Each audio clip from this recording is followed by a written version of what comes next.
join us on the Path Radio Mix online. And to get there, type in thepathradio.com. That's thepathradio.com. And enjoy free streaming music all day long. That's it. thepathradio.com.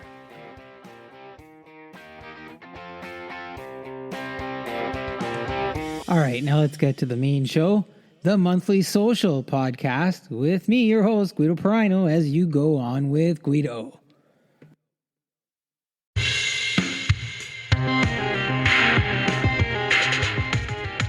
Welcome to the October Go On with Guido podcast, everybody. 10 months in, happy fall to everybody. We've got Thanksgiving coming up, Halloween too. This podcast session, we've got Fred Pitt talking mindfulness and a special session for you. Kimberley joins us and talks spirits and tarot cards and does a special reading for you. We are going to listen to some music from Ontario to BC with Latch and Quantum Jukebox. I've got a couple of articles for you in the form of interview tips, as well as discussing misinformation and disinformation. And the four fans are going to talk Habs, Leafs, Wings, and the all-time greatest captain. All right, let's go. All right, before we get started today, I wanted to tell you a little bit about one of our Promote Ontario/Canada small businesses. Johnny Prosciutto, artisanal Italian homemade products. We make it like our grandfather, or as we say, Nonno. Naturally cured, old-fashioned, and delicious. The best part? We deliver straight to your front door. We offer free shipping when spending over $99. Order online at johnnyprosciutto.com and stay safe. And when you use the code GOGUIDO, you're going to save $25 off your entire order. That's the code GOGUIDO on johnnyprosciutto.com.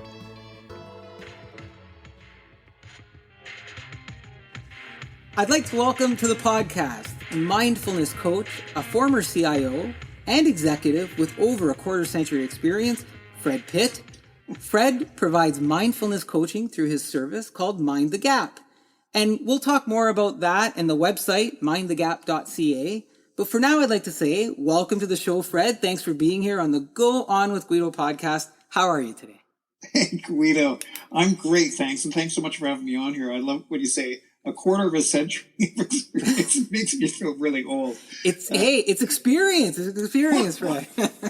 When we start putting in with the word century, I don't know. But it's all good. It's all good. It's a good thing I practice mindfulness. Great. I've offended the mindfulness coach right off the bat. No, not at all. No, I'm just making fun of you. That's okay. That's good. So, Fred, let's establish some foundation for our listeners. You know, to me, mindfulness, like I think back, my mom would say, hey, be mindful of the cars when you play outside, or be mindful of what you eat when you go away for school. And, you know, like, is this the same type of mindfulness? What are we talking about when we talk about mindfulness in this context? Well, that's interesting to hear what your mom would say, because kind of like be mindful of the cars is really, you know, be present to notice what's happening so you don't run into a vehicle as you run across the street. So that's a pretty good example of what mindfulness is. Mindfulness is really, you know, to put it in terms that everybody can really understand. So I like to say it's like a workout. Like we, or most of us, will go to the gym or we'll go out to do some exercise and we'll work out to help our physical bodies, right? And doing some mindfulness is actually like going to the gym, except you're working out your mind. So it's taking some techniques, using those techniques to build some mind muscles. And you build three muscles: their concentration power, your sensory clarity, and equanimity, which is really about just being chill, like not letting things pull you into worrying or judgment or negative self-talk, just being chill about everything. That's what equanimity is. So those three muscles are what you're working out when you do a mindfulness workout. So really it's that. And, you know, you go to the gym to be healthy. Well, you practice mindfulness for a lot of really good reasons too. Certainly supports being healthy and certainly supports being mentally healthy. But there's tons of outcomes of a practice of mindfulness. Things like your productivity shoots through the roof. Your focus really improves. You'll find your relationships get better because you become a better listener and you develop compassion. And even in a work setting, your relationships become better. Your reactivity decreases. So a lot of people find themselves, you'll jump in and say something quickly, or something will come out of your mouth, and a few minutes later you'll wish, oh, I wish I hadn't said that. Or you react to things. Sometimes at home, sometimes at work, you have sort of this reaction that's not really well thought out. So a practice of mindfulness will really help you decrease that reactivity and help you think through what you want to do before you do it, so that you're not jumping to things like that. So there's lots of great benefits. It lowers your blood pressure. Lots of super benefits from it. So that's really what mindfulness is. That's neat. So it's almost like part of it. It sounds like it changes the reflexes, or changes your reaction, both maybe consciously and not. Like if you practice it enough, does it become part of who you are? It sounds like. Yeah. So it's kind of like, if you're going to the gym enough, you're going to feel really great. You're going to be able to bend over better. Right. You're going to be able to squat down better to pick up that pencil you dropped. If you practice mindfulness regularly, the same things are going to get those things that just sort of become built in. And you'll find, certainly with me, I found the equanimity piece, my ability to be cool about what's happening around me and not get stuck in worries about the past or the future or negative self-talk or judgment. Letting all those things go just comes naturally to me now. I really am much more thoughtful about how I react to things. And it's had a really positive impact on my life. That's good to hear. I'm going to have to use that word though, equanimity, with my kids when they say to me, "What are you doing?" And I'm going to see I'm practicing equanimity, and because they don't think I'm cool probably. So it's another word just to fool them. But no, seriously, that sounds all very positive, and encouraging, and motivating for sure. Because then I think I'd like to have more muscles. I'd like to have more mind muscles. And it sounds like with this, that's a possibility. Now, I've been trying to learn a little bit, and sometimes you read and you kind of try to put things in perspective, and I don't know that I understand it yet, but it seems like there's different types of mindfulness. And some of the ones I came across were ordinary, industrial strength, I think unified. And I was, scratching my head, and it seems there's other kinds as well. How do I know? Like, am I standing in front of a vitamin shelf and trying to figure out which vitamin I'm supposed to take? How do I know what are those, and how do I know which one is the right one for me? Well, first of all, it sounds like you're standing in the cleaning product aisle at the grocery store and you're looking for industrial strength. Hey, but it's probably a good analogy.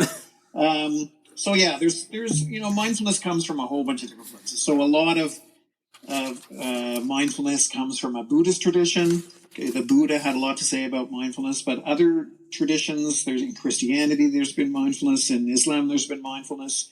In Judaism, there's been mindfulness. So it comes from all sorts of different places. So you mentioned unified mindfulness. So that's actually the system that I practice and that I teach. And what unified mindfulness is, I will try to explain this in short form.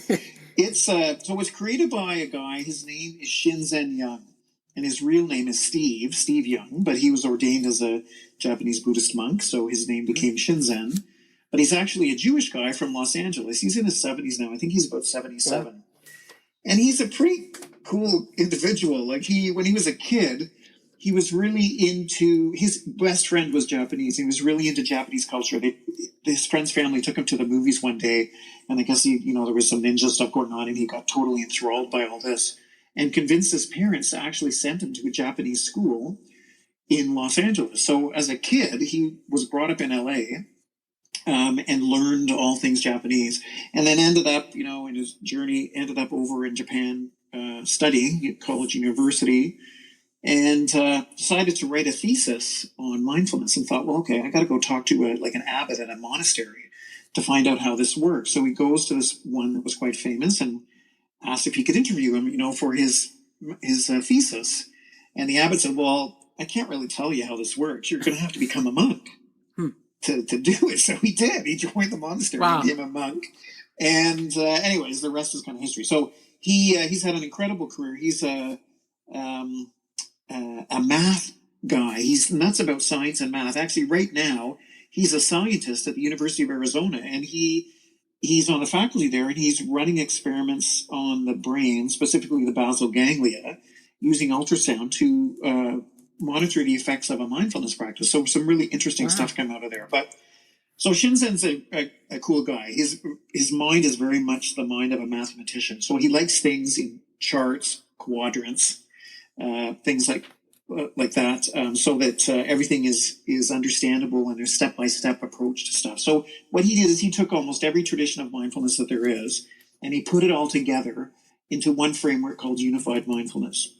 And in that, there's all sorts of different techniques that you can use, and it's all very approachable, easy to understand, step-by-step instructions on how to do it.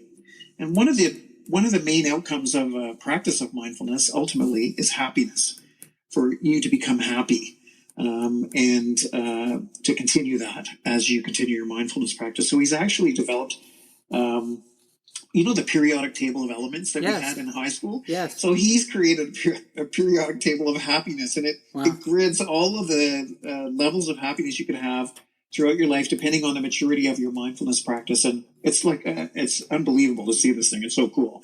So really, that's what unified mindfulness is a whole approach to mindfulness. There are other ones out there. People would have heard of things like mindfulness-based stress reduction. That's John Kabat-Zinn's method, MBSR. It's quite famous.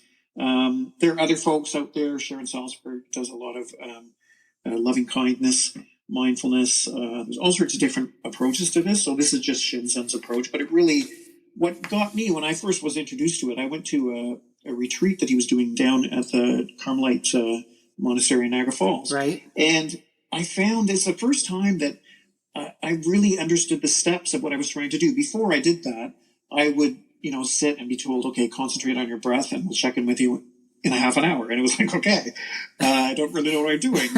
And then when I went to his retreat, all sorts of instruction about how to deal with things as they come up while you're trying to practice your techniques. Like if your mind is busy, you start doing your grocery list, or your mind wanders to something else, how to bring it back to the technique. Or if you're starting to fall asleep while you're doing it, little tricks to keep you alert. All this kind of stuff that I found really interesting and really practical. And I thought this is a great method to use to introduce people, certainly, to mindfulness. So that's very understandable. So I was going to ask you, what drew you to the unified approach over the others? It sounds like you had a personal experience there that drew you to that particular approach. Have you explored any other approach in since then, or looked at them, or sort of compared at all? Yeah, so I've done, I did some traveling. I went to India to an ashram and did some meditation with them. It's, there's the approaches are all somewhat similar. Because one of the things about mindfulness is really concentrating on sensory experience that you're having. So even if you're sitting concentrating on your breath, focusing on your breath, that's the sensory experience of feeling that, the somatic feeling of your breath coming in and leaving your body. And you concentrate on that as an object of focus. So a lot of the different techniques, certainly when I was at the ashram, that's what they focused on. And then also I was at a Buddhist monastery in Thailand. Same thing, was focus on your breath, was the main thing that was taught. What I like about Shinzen's method is you can focus on any sensory experience. So I can actually open my eyes and focus on what I'm seeing visually, or what I'm hearing in my environment, or what I'm even seeing in my mind or hearing in my mind. Right. And I can even take my emotions and see how they're expressing themselves in my physical body. Kind of like when you're happy, your face feels lifted, your chest feels lifted. You can actually focus on those feelings, those sensory experiences, as your object of focus as you're doing a mindfulness technique. So I found that certainly the ones that I've tried out are all similar that way because of the sense experience. Unified mindfulness expands it to pretty much every sensory experience you have. So it's got a wider range of adaptiveness or more adaptive to these other sensories. Well, that's a good way of looking at it. One of the big things about unified mindfulness is there's a ton of choice. One technique might not work for you one day, but another one probably will. And so you have lots of choice. There's things that make you feel good, things that make you feel restful, all sorts of different experiences you can use for your technique. Sort of as you're at the mindfulness gym that day, what equipment do you feel like working out on today? And you pick your equipment and then you do your technique, and then, you know, you reap the benefits over time. So I was going to ask you, and you kind of, you must be reading my mind a little bit, because I was going to say, so you're a mindfulness coach, but how often do you practice it yourself? Is it something that you prepare to do? Like when you do go to the gym, like do you have a mindfulness outfit that you put on, or is there other? I'm trying to visualize this. Like, do you do any other type of prep or you know? And I guess, Fred, and forgive me, I get off on these sort of multi-layered interview questions. Do you have to be in the same place every time to do mindfulness, or can it be done anywhere? So I'm trying to visualize. Maybe do you get into an outfit? Do you how does this all play out when you go to the gym, the mindfulness gym? Okay, so there's lots of ways to do this. You don't have to be in the same place. So basically, in the unified mindfulness tradition, if you practice a minimum of 10 minutes a day and you keep that up consistently, that will progress your practice. So you'll mature as a mindfulness practitioner with just 10 minutes minimum a day. Now, if you do more than 10 minutes, your maturity in your practice will happen quicker, but 10 minutes is good. So you can do that in a number of different ways. One is through formal sitting. So formal sitting is really when you pick a place that you want to sit every day. So for me, I do meditate every day, and I meditate in the morning. I sit in a chair in my house and practice. I practice at least a half an hour. Sometimes if I have more time, I'll do more than that. And so, you know, there's your posture is important for that. You want your back to be upright, etc., so that you're remaining alert. Because the idea of mindfulness is not to fall asleep. So you got to try and stay alert. You know, if you fall asleep, it's all good because you probably had to sleep. So just let it happen. But you kind of want to be alert to achieve the benefits. So there's that. You can do that formal practice every day. But you can take practice into your daily life. So there's something called a micro hit. So remember I said minimum of 10 minutes a day for formal practice. A micro hit is anything under 10 minutes. That could be like 15 seconds, or it could be like 30 seconds, 60 seconds. So, you know, all of us have experienced this recently where we've had to stand in line outside of a grocery store, right? Yeah. Waiting to go in. Well, what a great time to practice a micro hit of meditation. You pick a technique that you've learned through unified mindfulness, and you can just do it on the spot. And maybe you're doing something using your external vision where your eyes are open and you can look around at the cars in the parking lot or the trees over there on the other side, and you can concentrate on those, focus on those as your object of focus. If you just do like a short little micro hit, you can do those anywhere while you're waiting in line at Tim's. While you're walking, well, you don't have to walk down the hall to the bathroom anymore. It's probably shorter because you're at home. But while you're, even while you're driving. Yeah. So there's some techniques that really keep you focused on what you're seeing, what you're hearing, and it really keeps you alert. So those are all things you want to be happening when you're driving. So you can do that as a little practice. So those micro hits are great, and they add up over time. If you do those while you're out for a walk. I hike a lot. I'm up here in Collingwood, and I hike up Blue Mountain quite often, and often I'll just switch into a seeing out meditation where I'm looking at the trees or looking at the birds or the fields and using that and doing a little micro hit of that. So there's that too. So so micro hits, formal practice. Another way to do it is called background practice. And this is an interesting one for people like you and me who had a lot of experience in meetings, right? Yeah. So you can actually do a restful technique take up about 20% of your concentration. So it's really kind of in the back of your mind while you're participating in a meeting.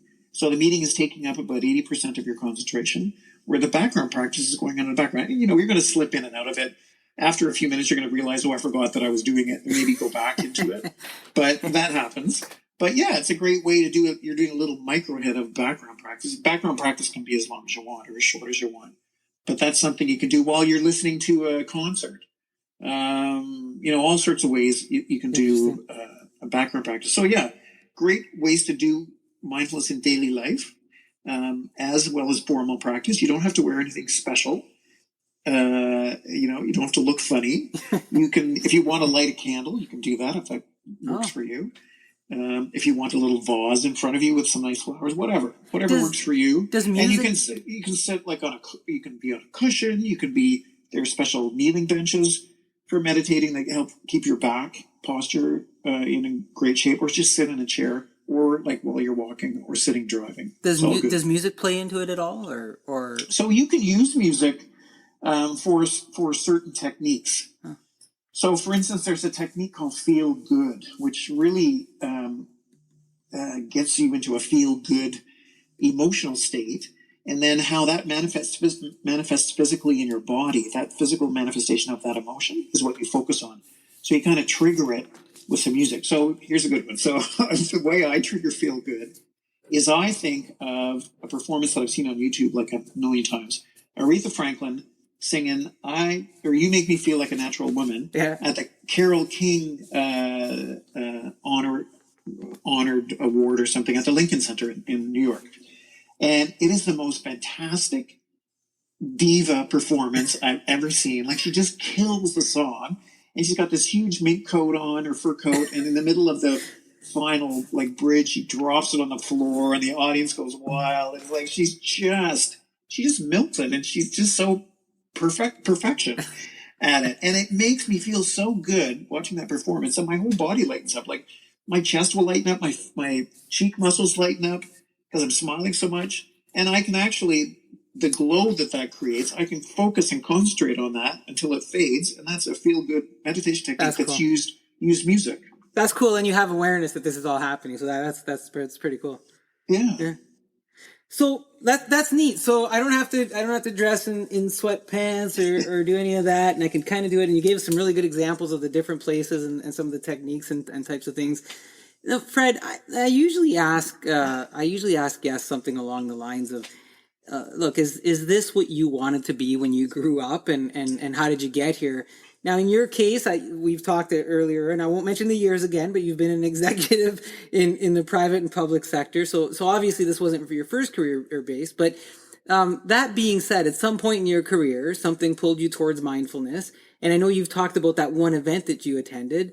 But was there a moment other than that where you said, hey, you know what? I'm going on this path where I not only want to learn it, but I want to coach it. I want to teach. I want to share it with other people in a sort of a different way. Mm-hmm. Yeah. It's what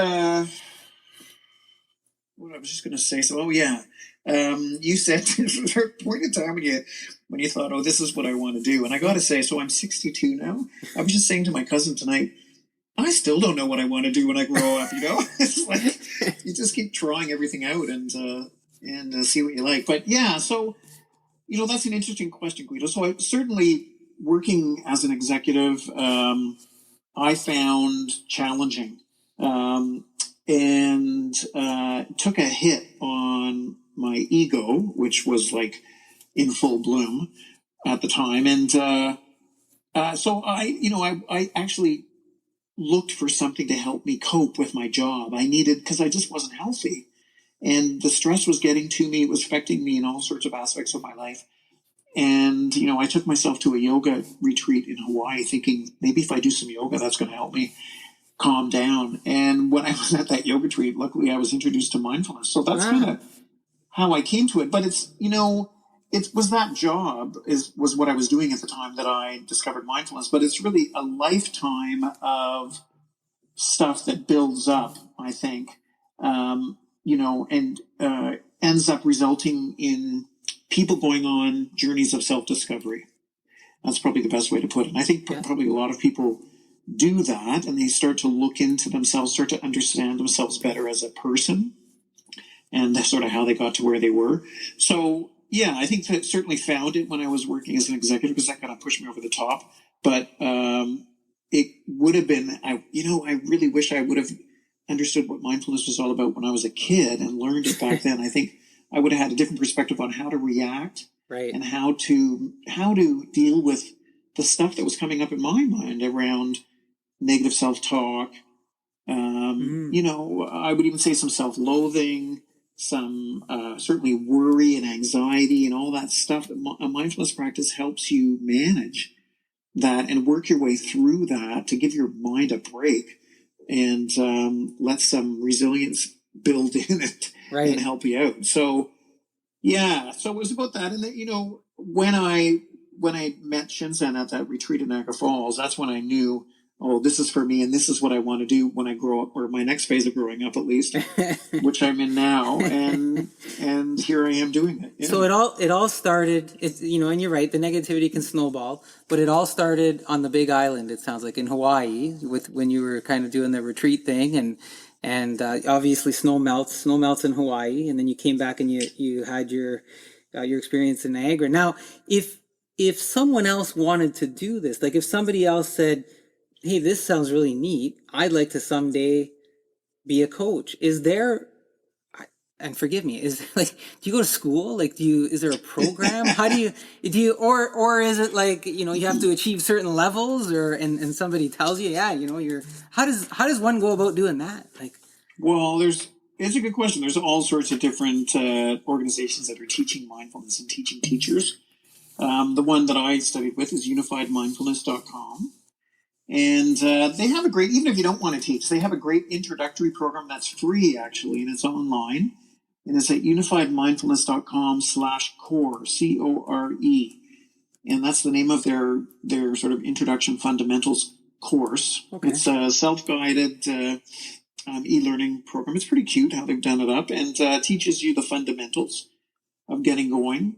And then, there's a lot going on with Unified Mindfulness. There are retreats, and there's certainly virtual retreats now that we've gone through the pandemic. Shenzhen is doing some things virtually, and you can get connected into those. And there's space for people who are beginners, who want to get that level of guidance. And there's space for people who are more advanced as well. And then if you want to teach it, Unified Mindfulness has more. I just started like a master's level program. Oh, so there's like a whole Saturday. Certification.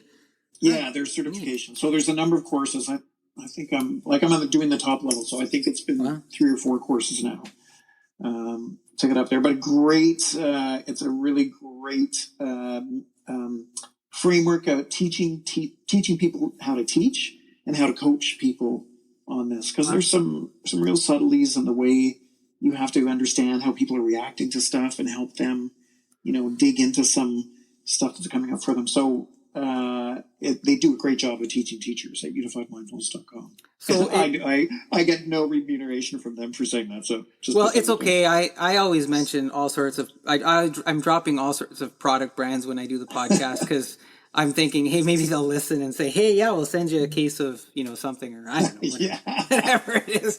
But I'll throw that in the podcast notes along with your website, which is mindthegap.ca. And I think I have a question later about that, but I'll throw that in there as well. Now, you've mentioned how you use mindfulness and part of it was through some experiences at work and you kind of learned it that way. But how does it tie into being a leader from the perspective of, can the techniques, even the ones you shared with us, can they be applied if you're leading like a large organization or managing a small team in terms of, the thing the example I'm thinking in my head, Fred, is, I think of a sports team, right? And we just came off the heels of a Stanley Cup and the Euro Cup, and as a leader, as a coach, as a CIO, whatever the leadership title you have, can you leverage this with the team? Yeah, definitely. So I've worked with some sports teams. So for instance, a water polo team in Toronto had me come in and help them. And so, water polo is a pretty grueling 1 hour in the water, and especially if you don't have that many people to spare you off for a rest. And this would relate to any sort of athletic endeavor or team endeavor. So you take a shot. Let's say you're taking a shot and you miss where you were aiming for, or it doesn't go well, and you start to beat yourself up. Like, beating yourself up is something that any athlete can relate to. Well, you don't have time to beat yourself up in a water polo game because the clock's ticking, man, and you got to get back in there, and you have to be playing at your fullest potential. And if you're busy beating yourself up, you're not going to be able to play at your fullest potential, right? So you really need to get your focus back in the game quickly. So one of the things that practice of mindfulness will do for you is really improve your resilience. So your ability to bounce back from things.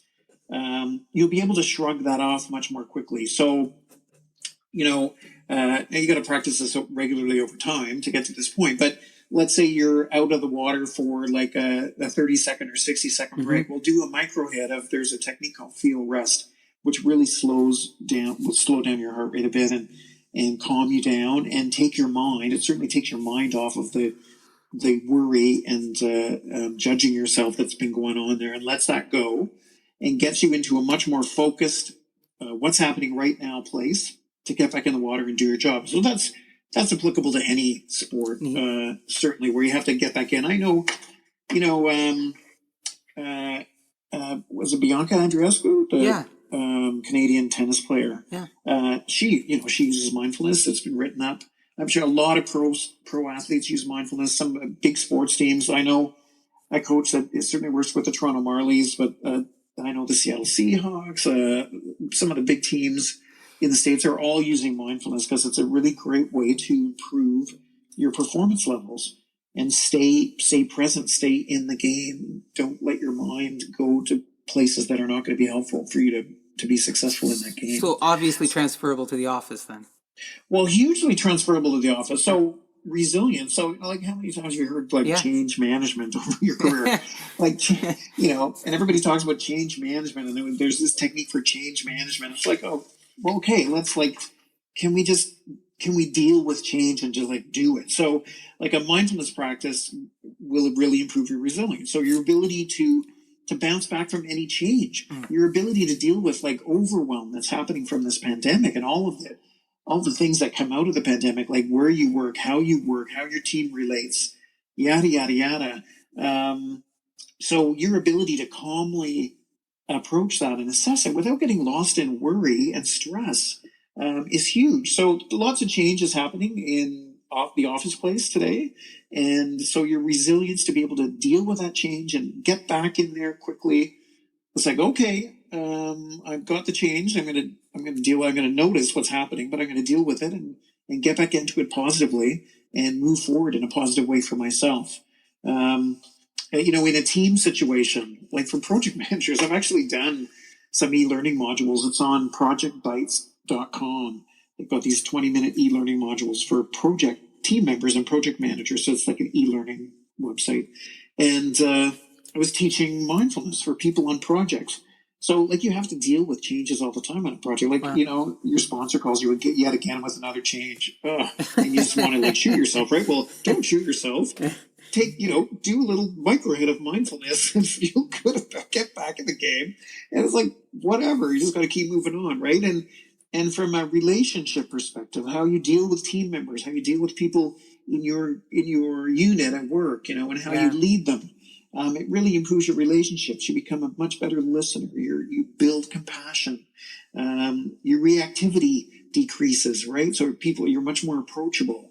And you just create a much more positive environment to allow people to be creative, and get some good work done, right? We're so tied down in how we react to things and how we shut down communication and how we don't show compassion for people because it's in a business setting that's considered weakness in so many places. And that's just horrific that sentence. I could compose that sentence. It's just such a bad thing. Yeah. We're sometimes more focused on the idea that we could have done better, that we don't focus on just doing better. We pay more attention to the technical aspects of a conveyor belt in a factory setting than we do to the human aspects of the people on our teams who are forming that conveyor belt to help us get things done, right? Yeah. So we'll oil those wheels on an actual conveyor belt, but the people, just put them in a corner and make them do their work.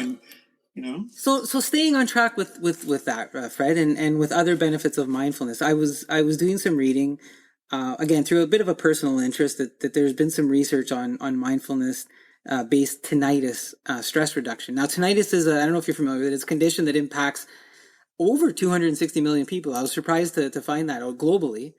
But really where I'm heading with this is, and I think I know the answer, but I want to hear you say it, is mindfulness making inroads in the medical industry? And, first I was thinking as an alternative option, but maybe the right thing I want to ask you as a complementary option. Yeah, I think that's the right way to put it. It's a complementary option. So, and tinnitus is probably a good example. So, tinnitus is when you've got a constant buzzing in your ear, Yeah. right? And Yeah. there's noise, and different people who have this, it'll sound different. It'll be at different levels. It'll sometimes be more intense or sometimes be less intense, etc. But so the thing that mindfulness helps with is something like tinnitus can make you a bit nuts, right? Because it bugs you, and then you start to really worry about it. Yeah. And the worry takes on a life of its own, and then you become stressed out, and you know none of that is helpful. So what a mindfulness practice can do is kind of change your relationship with the tinnitus. So it doesn't cure tinnitus, but by changing the relationship, it will help you with some equanimity, that word you're going to use more now, to let go of some of that worry and stress that you're causing yourself, the suffering that you're causing yourself because of that condition of tinnitus. It's not the tinnitus that's making you suffer like that. It's how you're reacting to it. So if you can change the way you react to it through a practice of mindfulness, that will take your mind away from the worry of it and focus on something else that's happening right now, some other sensory experience, then that's helpful. And I think there have been articles where people have found mindfulness helps them take their focus off of the negative aspects of tinnitus, and they're able to cope with it more easily. Yeah, I was talking, and I'm going back. I was talking to a doctor about this one time, and they said not as graceful as what you're how you're putting it with mindfulness, but their feedback was, well, the patient has to find a way to just forget about it, and well, how are they gonna forget that that they have this bug? Well, they just have to get distracted. So I think that your approach with the mindfulness is a more positive approach than just getting distracted by it. But it's encouraging to hear that's where it's making some inroads, and that maybe folks out there who are dealing with something like that, have an option to explore that. Well, yeah, anything like any chronic pain situation or things that are ongoing, right? They can take on a life of their own if you let them. Yeah. So the mindfulness practice is a great way to sort of turn your attention away from that pain and the worry about it into something else. So Fred, as a mindfulness coach, if our listeners were to go to your website, and I love the name, mindthegap.ca. I love the whole notion of mind the gap. If they were to go there, and it's a really nice site, by the way. I was surfing around in it. It's so nicely put together. But there's their contact form. If you click on the contact form, you've talked about the types of mindfulness, but what do you do? Like, what types of services do you offer? And for those who work with you, like, do you do regular scheduled classes? Do you do one-off sessions? What do you do? Like, what are the services that you provide through the site? Yeah. So, I teach mostly corporate programs. So I go into a workplace. Recently, it's been virtually, and provide programs that are tailored to what that workplace is looking for. So let me give you an example. So I've done a few courses up here for a local municipality, and so taking them through a program of 8 modules over, I think they do it over 3 or 4 weeks, and to teach them enough about mindfulness to help them get started on their own practice. So if you come in and do one workshop, which I'm certainly not, I don't turn down the work if I'm asked to come in and do one workshop, but if somebody asked me to come in and do a program that's longer than that, the really great benefit there is that people get to build up a head of steam and start a practice of their own, because that's really where they're going to see results, and that's where organizations are going to see results. Like, there's research out there that shows programs that are 6 to 8 weeks long, like 1 hour a week, that actually show results from a stress reduction perspective, an increased productivity perspective. Organizations have seen less health costs, less absenteeism, less presenteeism, where people who really shouldn't be at work come into work anyways. All that kind of very healthy stuff. So you see that from a program. So I do those programs. I also do speak at events. I just spoke at a national charity anniversary earlier this week. So did a it's interesting because I did a 15-minute session on mindfulness and was able to take them through a mindfulness technique. And I was followed up by a stand-up comic. So, it's kind of like anything can happen. And I kind of looked at when I realized it was like what the program was. I thought, oh, this is interesting. But I made it work, and I think it came off okay. So they seem to be pretty pleased with it. But yeah, so I do. Here I'm sounding like I'll do anything. I'll cut your grass if you want me to. But you'll do it. But you'll do it mindful. You'll do it mindfully, right? I got it. Blade by blade. No, but yeah, it's corporate. Mostly my stuff is corporate. I don't do set up my own courses, like open courses where people can register, right? Because I am semi-retired and I do like to be out on my bike and out hiking. So I find that I'm busy enough with the corporate work. And so Fred, I'm being careful about how much I take on. Fair enough. And for the corporate stuff, it sounds like there's some level of customization. Like you kind of look at, you'll look at the situation and work with them and customize to what the program that you're going to do with them. Is that? So there's a company I'm doing a 2-hour workshop for in the fall, and it's with their leadership team. And so its focus is on mindfulness and leadership. But it will give that team enough understanding of how this works and how it applies to leaders and what a difference it can make in their role and how they proceed through that role. And then they'll likely take it into a larger program for the rest of their staff. So those kind of things too are what I'm busy with. Awesome. So corporate world, there you have it.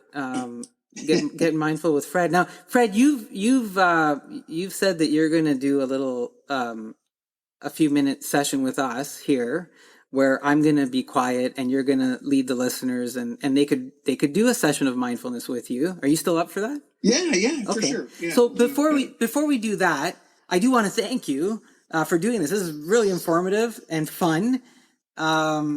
Is there anything you'd want to, before you do that session, is there anything you want to leave the audience with in terms of any other comments or ideas or suggestions or anything like that? I guess, one thing, a lot of people don't think that they can do this because it's too difficult. So it's really not difficult. A lot of people think they can't clear their mind because their minds are really busy. There's always stuff going on in their minds. They can't clear their mind to do mindfulness. Well, you don't have to clear your mind to do mindfulness. Actually, you can concentrate on some stuff in your mind to help you do the technique. So, like, if that's what's keeping you away from mindfulness, like, just try it out because that's not an issue. And then also people finding the time. And I mentioned before, you could do 30 seconds, right, of a micro hit. So it's all good. But yeah, I would just say those things. Try it out. Don't let your busy mind stop you from trying it. And it's really easy to do. Next time you're at the grocery store, do 30 seconds of what I'm just going to show you as we go through this little thing. And what I'll do, Guido, is this technique is called Feel Rest. So this is a great technique. This is what I would have coached that water polo team for the folks coming out of the water, and they just have a short time to recover. And if you can focus on Feel Rest, that's a great recovery one. To get your head back in the game. And also, if just before you're going to have a difficult conversation at work, if you know that's coming up, or if you're going to start a meeting at work, or you're going to start to do a new project at work, do a little bit of Feel Rest to get your focus in place and calm yourself and really center yourself to proceed really positively with the work you're going to do. Awesome. Okay. I'm looking forward to this.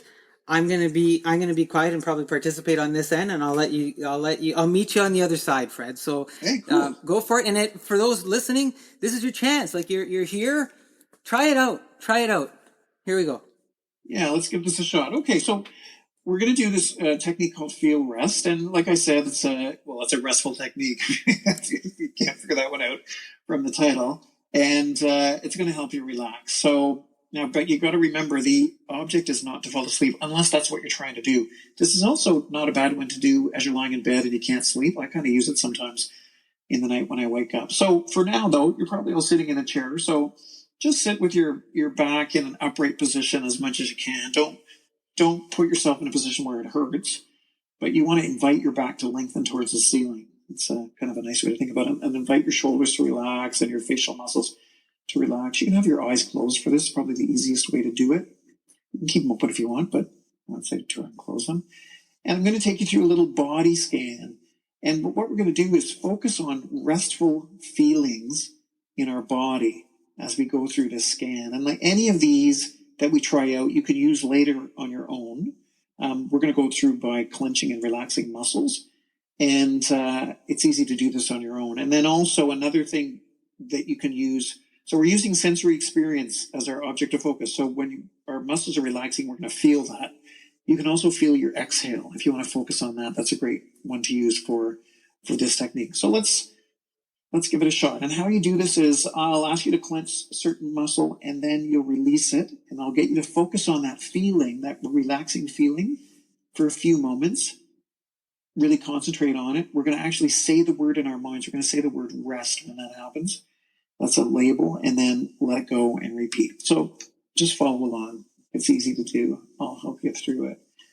So let's start with our feet and scrunch your feet muscles all together tight, like you're in really tight shoes. Maybe they're 4 sizes too small for you.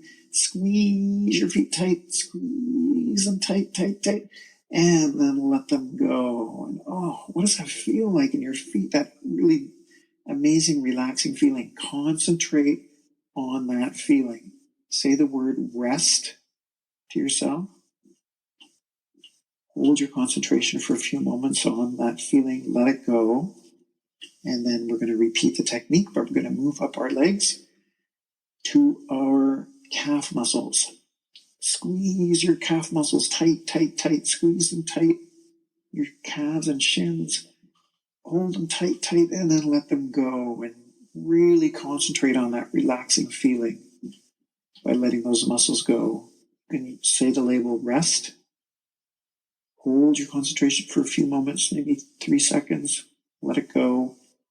And then we're going to repeat the technique. We're going to use a different muscle. So let's move up to our pelvic muscles, our buttocks, our thighs, and squeeze all that together. Squeeze everything tight. Hold it tight, and then let it go. Wow, that's a lot of muscles. And it really feels relaxing, very restful. Say the label rest to yourself. Concentrate, hold your concentration for a few seconds. Let that go. Then we're going to repeat the technique, but we're going to move up to our tummies. Squeeze your tummies, your lower backs together tight. Hold your gut in. Hold it tight. And then let it go. Just let it all go. Concentrate on the relaxing feeling. Pour your concentration into it. Say the label rest. Hold that concentration for a few moments. Let it go and repeat the technique. And we're going to move up to our chest and our shoulders and our upper arms. Squeeze them all tight together. Tight.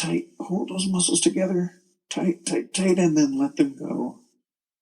Pour your concentration into what that feels like, that restful feeling. Say the label rest to yourself. Hold your concentration for a few moments. Let that go and repeat. Now let's squeeze our hands together, our forearms, squeeze them tight. Make tight fists. Hold them really tight, and let them go. And concentrate on that restful feeling. So you're building your concentration muscles, your sensory clarity by sensing that sensory experience in your hands. And your equanimity, if anything else comes up in your mind, let it go. It doesn't matter. Just focus on what you're sensing. And then let's just move up to our face and squeeze all our facial muscles together. Nobody's looking at you. Don't care. Don't worry about what you look like. Just squeeze everything tight. Your jaw, your cheeks, your neck. And then let it go and really focus on that sensory experience of relaxing muscles in your face and neck. Concentrate for a few moments. Say the label rest yourself. And repeat the technique. And this time we're going to concentrate on our exhale. So as you breathe out, that's a very restful sensation.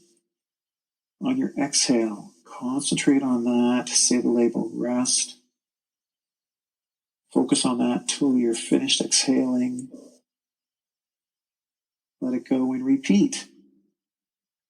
And if any thoughts come up about your grocery list, about what you're going to do tomorrow, that thing you said to Susie Brown in grade 3 that still bugs you, let it go. It doesn't matter. Just concentrate on what's happening right now. Have equanimity with everything else. You're just feeling rest. If you're hearing anything in your environment or seeing anything, keep it in the background, let it go. Focus on that restful feeling in your body of feel rest. And you keep that going. We've just done a couple of minutes of feel rest, so we just did a micro hit basically of feel rest. So we should all feel somewhat rested. Come on back into your room. You can open your eyes. And there you go. That's a little taste of a mindfulness practice called Feel Rest. It's a good one. You can do it anywhere, and you can mix all those sensory experiences up. You could keep repeating the same one if you like one. And you don't have to clench your muscles. If you can remember what it feels like to just feel that restful feeling, that works too. And there you go. What a fantastic session, Fred. Thank you. That's super. That was so awesome. Listen, thank you for doing that extra exercise with us, and hopefully some folks are trying it out and find some benefit from it. Thank you for doing this session with us and informing us about mindfulness, how we can better connect with ourselves and others as well. Thank you for your time and all of those insights. If you wanna check Fred's website out, mindthegap.ca. It's a great springboard, I think, for your mindfulness venture. And I think it'll give you more than a micro hit, and for sure you will feel good. Thank you, Fred Pitt. Hey, my pleasure, Guido. Great to chat with you. Take care, Fred. All right, now before we get to our next segment, a quick word from one of our business friends of the podcast. Hi, I'm Richard Chase, introducing Chaser's Fresh Juice, a local business in Toronto. We've been in business for over 20 years, initially supporting our local Toronto area and now servicing all of Canada. Chaser provides fresh organic juices, ingredients including citrus zest, dehydrated garnishes, and fresh citrus peels to enhance any cocktail or recipe you can think of. We have successfully supplied restaurants, distilleries, craft breweries, and bakeries across the country. Reach out to orders@chasersjuice.com for any questions you may have. We are a customized fresh juice company, and I'm sure we can help you. Thank you. All right, let's get to some music. I've got a song here called Let Down by a band out of Barrie, Ontario called Latch. The song features band members Dave, Brandon, Zach, Chris, Riley, and features AJ Perdomo. Here is Let Down. All this dead weight dragged me down. Again, I've been killing myself. Feels like I'm better off dead. In spite of everything I have, not a reason to feel so unimpressed.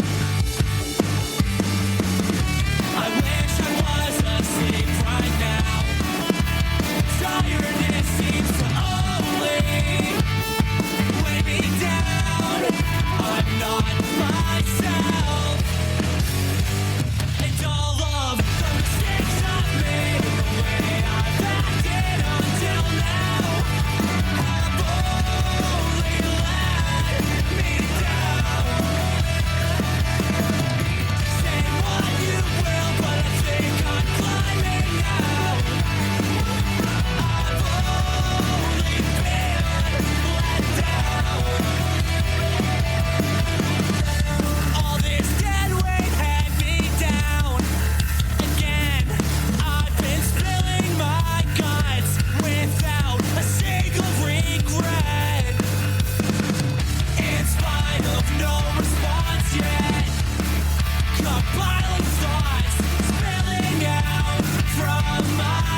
this to myself?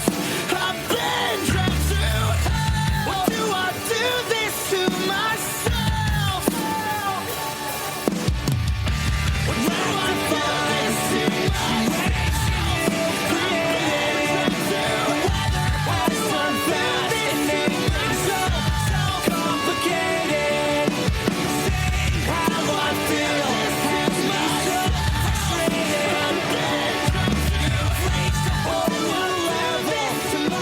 Boy, it's going to be hard to come down from that song called Let Down by our band from Barrie, Ontario, Canada called Latch. If you want to know more about the band, check them out at latchkeymusic.bandcamp.com or Facebook/LatchkeyCA. That is Dave, Brandon, Zach, Chris, Riley, and featuring AJ Perdomo with a great little tune called Let Down.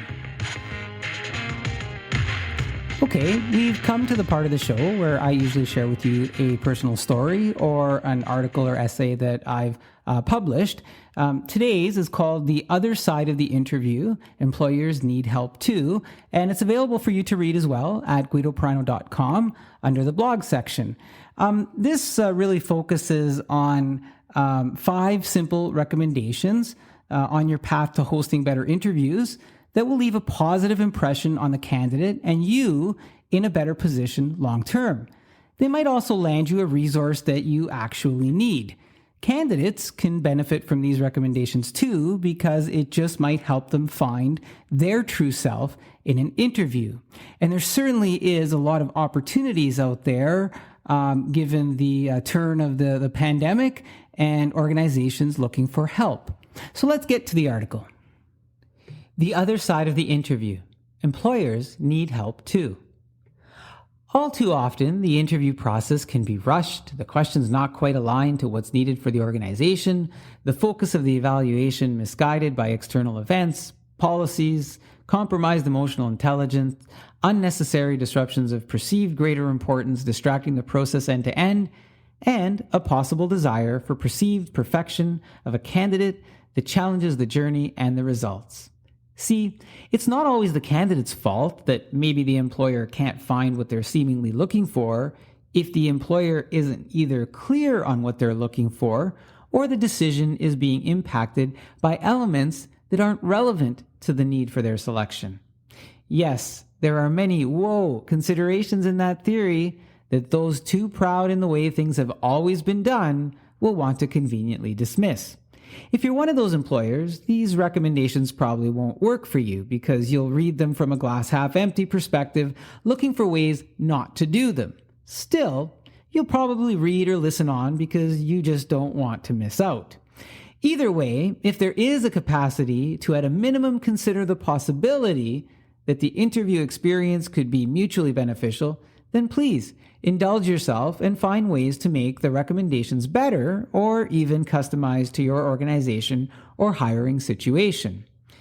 These are 5 simple recommendations on your path to hosting better interviews that will leave a positive impression on the candidate and you in a better position long term. They might also land you a resource that you actually need. Candidates can benefit from these recommendations too because it just might help them find their true self in an interview. So where do you start? Have some fun. There's going to be plenty of time for the successful candidate to face adversity without punishing them during the interview. Having an open conversation like you would as if they already worked with you. Imagine if you talk to your staff every day in the same manner that you interview them, sitting across from one another, the same one always asking, the other answering, and never deviating from a script that only you have, while the candidate waits for the next dart to be thrown, hurdle to jump, or hole to avoid falling into. Dip into that part of their resume where they have perhaps and hesitantly through years of conditioning to limit the content due to some theory that what they do outside their core skills is less important, shared some hobby or volunteer interest and get them talking about something they enjoy aside from their work duties. Everyone will start to relax a bit and there's a good possibility that the topic ends up naturally blending into a facet of the interview that will yield more insight than the more structured and standard questions. For example, if the candidate says they play an instrument, explore that and let them shine right off the start. It will increase their confidence, get them into talking fluidly about something they may be passionate about, and the door to trust has been nudged open. The best interview experience I have ever had was one when I didn't even know I was being interviewed. It was set up to be a lunch before the interview. At the end of the lunch, the hiring manager offered me the position, and to my youthful shock, I said, "Aren't you supposed to have the interview at 1:30? He looked and smiled at me and said, "You just had it." During that lunch, we talked about what was going on in my life and things I enjoyed doing, as well as what my career plans were, and it flowed so well, I didn't even realize I was answering questions indirectly. I learned as much about him as he did about me, and we laughed and had fun doing it. That manager ended up being the best manager I've ever had, and we thrived working together. If you're going for a more conventional interview, though, there's 4 more things for you to consider. Set the candidate up for success. There are 2 parts to this that first focuses on pre-interview arrangements and then on your integrity as an interviewer. Part 1. If you've got questions that are deeper than what's your favorite color or tell me your greatest weakness, give them to the candidate well ahead of time so they can prepare. Yes, give the candidate the questions anywhere from 1 hour up to 24 hours before the interview. If there's a presentation involved, give them 3 to 5 days. In doing so, you will remove the shock of any of the questions, and the candidate will be able to focus on their skill, talent, and stories. Interview purists may want to point out that this would allow the candidate to find the answers on the internet or ask a friend, and that may be true. What is also true is that neither the internet nor the friend will be there to deliver the answer. And if you're as good of an interviewer as you think you are, it won't take you long to evaluate if you're getting a Wikipedia answer or if the candidate is giving you a relatable experience. In being able to see how the candidate functions at their best, you'll get a head start on assessing where they fit into your needs.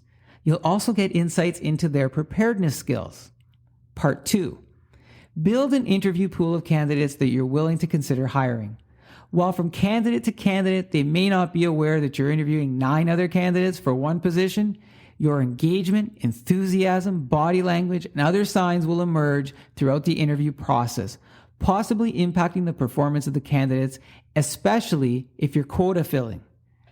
Interviewing without intent does a disservice to everyone involved and will impact other parts of the process and recommendations. Besides, if you need to interview more people just to fill a quota, you've got bigger systemic problems in your organization that need to be addressed, and dragging candidates through a process that isn't going to yield them a true opportunity is just shady and compromises your integrity. You can avoid shady through authenticity, so let's talk about that. Seek authenticity. Several online articles provide candidates an extensive list of possible interview questions that a potential employer might ask. Usually a standard set of questions that come across very transactional and never really yield the true nature of the candidate's personality or capabilities. Things like, what made you apply for this position? Why do you want to work here? Or what is your greatest strength? Yawn. What meaningful answers do you think will emerge? As an employer, you're going to get answers that are as standard and stale as the questions themselves. If you've ever watched the movie Shawshank Redemption, there is a scene where Morgan Freeman, who plays a character called Red, is repeatedly asked at parole hearings from year to year if he feels that he's been rehabilitated. And every year, he gives the same canned answer of what he thinks they want to hear, until towards the end, when he is really old and perhaps more wise, and he replies with something more meaningful and insightful that intrigues the listener through authenticity, resulting in achieved freedom. As an employer, if you want to live interview Groundhog Day, then don't change a thing. Ask the canned question, write down the canned answer. Otherwise, if you want to get to Red's final freedom that has meaning and substance, ask the right question in a way that invites an authentic answer and lets the candidate reach into their true self.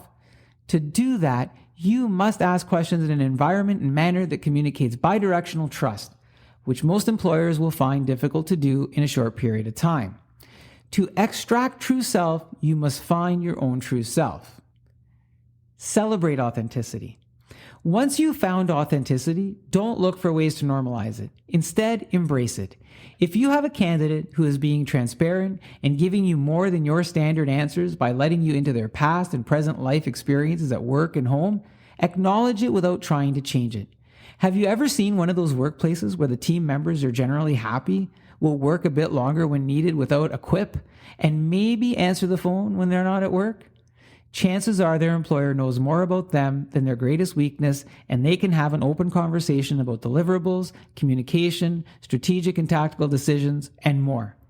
That is in large part because they've recognized the authenticity of their team member and celebrated it by reciprocating it organically. So, during an interview, if you see authenticity, grab onto it. Don't let go, because you've got something special right in front of you. I was recently on a social media site where an employer was asking other employers about their experience with getting staff to answer the phones to ask if they could come into work while they're off. You want that phone answered? Celebrate authenticity by reciprocating authenticity and start doing that right in the interview to establish a solid foundation. The post-interview activity is also just as important as everything leading up to it. Interviews can be like a house of cards, fun, exciting, and beautiful while you're building it, but easy to come crashing down, and a bad post-interview experience can do just that. So how do you ensure the right closure takes place? Follow up right. There are 3 parts to following up right that focus on contact, timing, and relationship building. Part 1. Whether you're hiring the candidate or not, call them to deliver the news. Don't text them, don't email them, don't splurge on a stamp and send them a letter, because all those things say 2 things about you and your organization. 1, you're not authentic. And 2, you're not a leader. Pick up the phone and have an authentic conversation with them where you talk about the good things they did and the future opportunities to improve. And be sure that those improvement opportunities are legitimate, not some made-up generalized statements that challenge your credibility and authenticity. If you don't have time to do it on the initial call, offer another time when you can give back to the candidate the same time, effort, and respect they gave you in applying for the position. Part 2. Call the candidate within a reasonable amount of time from the conclusion of the interview, generally within 2 weeks. Anything after that, regardless of whatever self-justified reasons you may have, communicates that they're not as important as whatever else you're doing. Part 3. Stay in touch with the unsuccessful candidates. If the candidate showed interest and did well, but just wasn't there yet, invest in your new relationship. Think about the fact that you probably spent several weeks poring over resumes, setting up calls, interviewing, scoring, and then here you are at the post-interview chat, and you're going to toss all of that away when you hang up the phone, or of course, if you've chosen to hide behind an email. No, instead, offer to stay in touch with them and then maintain the relationship, because even if you never work together in your current role, there may be mutual future growth opportunities for both of you. These are 5 recommendations. They're formed in synopsis, founded on real experiences over the course of a 25-plus year career. Understandably, some of them may not be achievable because your organization has certain interview structures and policies that prevent this level of logic engagement, and so you may have to either be creative or look at constructive ways to influence a more positive outcome. As a candidate, it's okay to look for these types of relationship builders and use them to assess whether you want to actually work for an organization that isn't capable of achieving them, because the gaps from not being able to do these simple things will eventually creep into your conversations, your work, and your career. It also provides a good foundation for true self-constructs that you may want to look for in an organization and the hiring individuals. If you came here for the standard interview advice, well, I promised you that you weren't going to get that, and I kept my promise. I gave you my authenticity. This is an opinion article by me, Guido Perino. You can read the article at guidoperino.com under the blog section. I'd like to welcome to the podcast Kimberley Clement.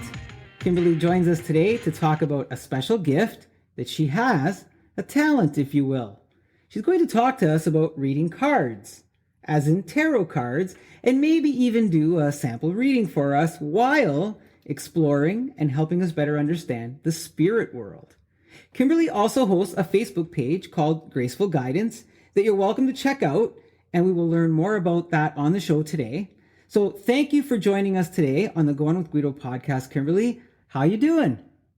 Hi, Guido. Thank you so much for the invite. I'm very excited to be here, and I'm looking forward to talking a little bit about some of the messages that I've received. Oh, I'm looking forward to hearing what some of those messages are. I've got high curiosity, of course. Can we start off? Maybe tell us a little bit about what it means when we hear references like the spirit world. Are we talking good spirits or bad spirits? Or look, are we talking things like you see in Hollywood movies? Is this the real deal, though? Okay, that's a loaded question. So let's break it down a bit, if we will. So I am more about energies, frequencies, and instead of labeling it good and bad, I usually term them as light and shadow, or light and root. So if I do it kind of old school, so there's different types of spiritualists that use different tools and gifts. So to clarify, my gifts are clairsentient, clairaudient, clairempathic, clairognious. What that all means is this. I can third eye, or I can see things visually. I dream about things and have conversations sometimes with people that have passed. I also do energy work, meaning I will be able to talk to somebody if they have anxiety. I feel their feelings.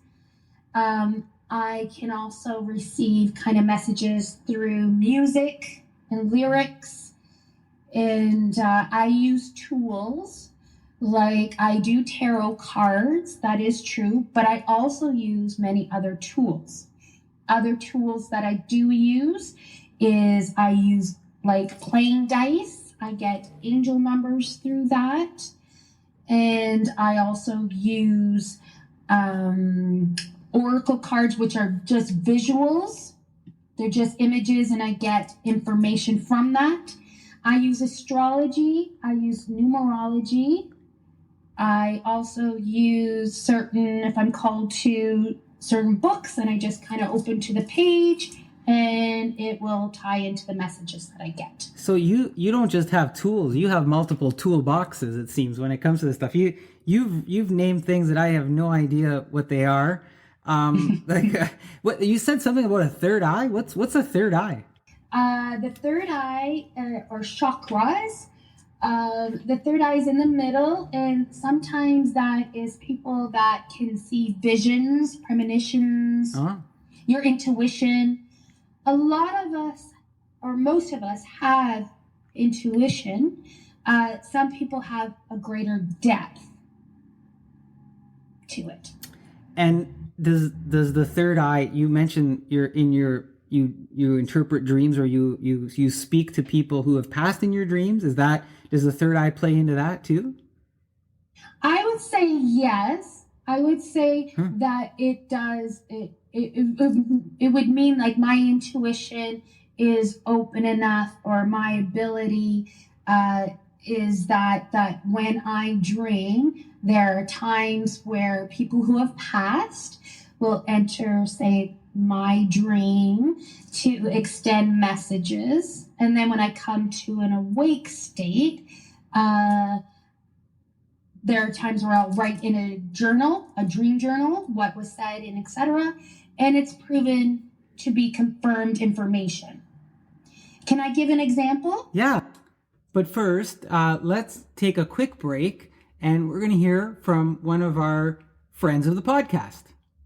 Recipes at My Table is a work of family, love of food, and sharing of stories. The stories keep the memories alive and make every day a party in my kitchen. Join me for the sharing of traditional Italian recipes and so much more. Visit me at www.recipesatmytable.com. Okay, we are back with Kimberly, who's about to tell us how a spiritual event in a dream transcended into a real life event. Go ahead, Kim. So an example was my grandmother. She had passed away, and after she passed, she came into my dream, and she was giving me directions on this crucifix necklace, where to find it, and it was in a very random spot.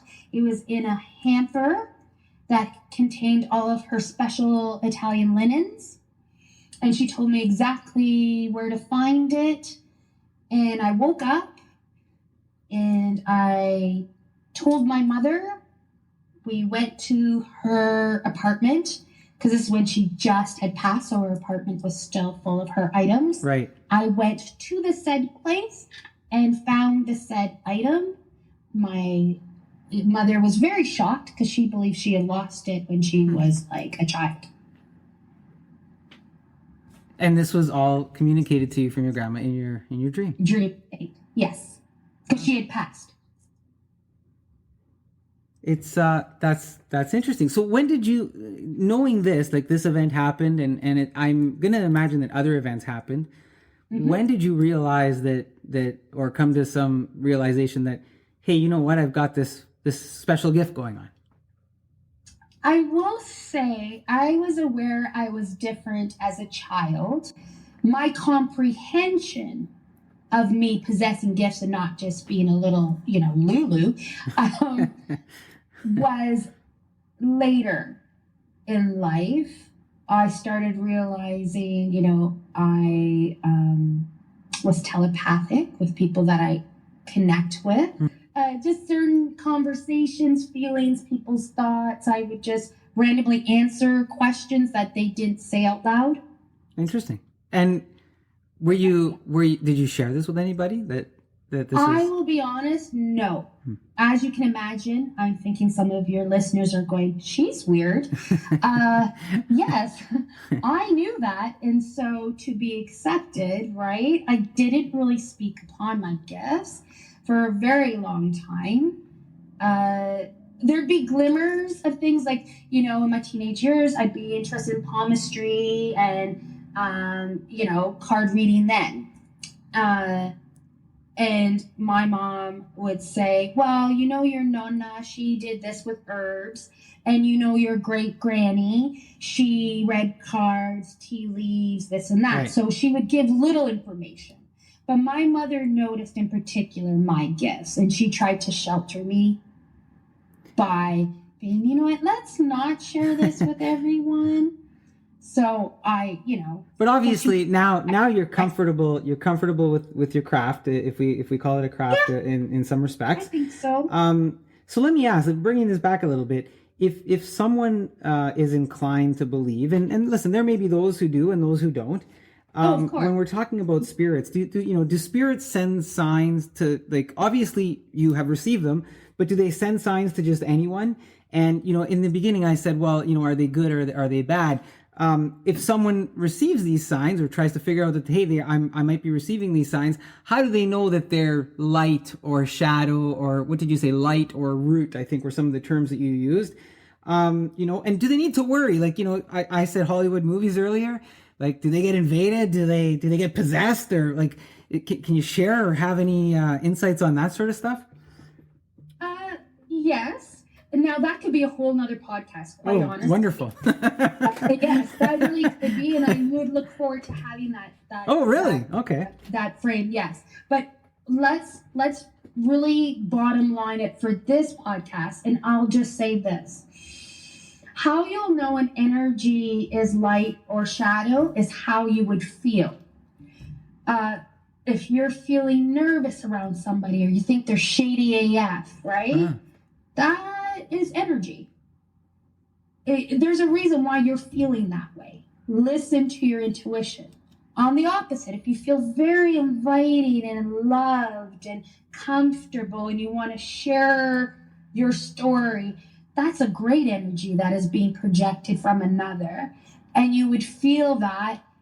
And so that's like an empathetic kind of vibe, right? Regarding signs, yes. But you need to be open to them. Some common signs are feathers, coins, sometimes dimes in particular for some reason, birds. If you see birds come to you quite a bit, in particular after a loved one has passed. Sometimes you will get smells. Like, I know when my father-in-law had passed away, there was days I smelt his cologne just randomly in the air, and I would hear his laughter. So if you are open to receiving, the messages would come to you. Sometimes you could simply ask your ancestors or that particular person that you would like to receive a sign. If it's from a pure intent, you could just verbally ask. So let me ask you something here. You're touching on a couple of things, and I'm gonna get a little bit personal here. You mentioned a whole bunch of things here: feathers, coins, the smells, dimes. Not that long ago, usually when I go visit my grandparents and other relatives at the graveyard, I go and I'll clean up the graves, I'll plant flowers, I do a whole bunch of maintenance stuff, right? And just to pretty it up and whatnot. Something odd happened the last time I did that. I'm not making this up either, because I had other family members with me and they were like, "Hey, what's that?" At both sites that I was cleaning up, I found a dime. Yeah. And I'm thinking to myself, where did this dime come? Why is there a dime here? And so I found one at my uncle's gravesite, and then I found one at my grandparents' site at same day, a dime at each site. Yeah. What do you interpret that as? And I'm thinking, where did the dime come from? And why is there a dime in each of these places? Listen, let's be honest here, right? If you're a very logical person, I think you might tune out of this podcast, right? Because it just might blow your mind and you might be like, listen, you are foolery. I don't believe anything you say, right? And with grace, you say, I wish you well, right? If you are open to thinking beyond the logic, I know for a fact for myself, I get feathers and random feathers in parts of my apartment. Where did I get them? Some of them, when I go for a walk, yes, of course, there's feathers where there's birds, right? That's logical. But there are places that I found feathers rather, that should not have been there. Right. Dimes as well. A lovely person I worked with, she would tell us, if I ever pass, like my husband did, he always sent me dimes. So she always called us baby girls. Baby girl, I'm going to send you dimes. Well, we did not know, she did not know that she was going to soon pass. See, I got shivers on both my arms. So this is confirmation. Random dimes by our register in weird places, like there was no till, or random places, there'd just be dimes. And many of us would say that we had dimes in random places. And we were like, that's Miss Patty, because she was a character.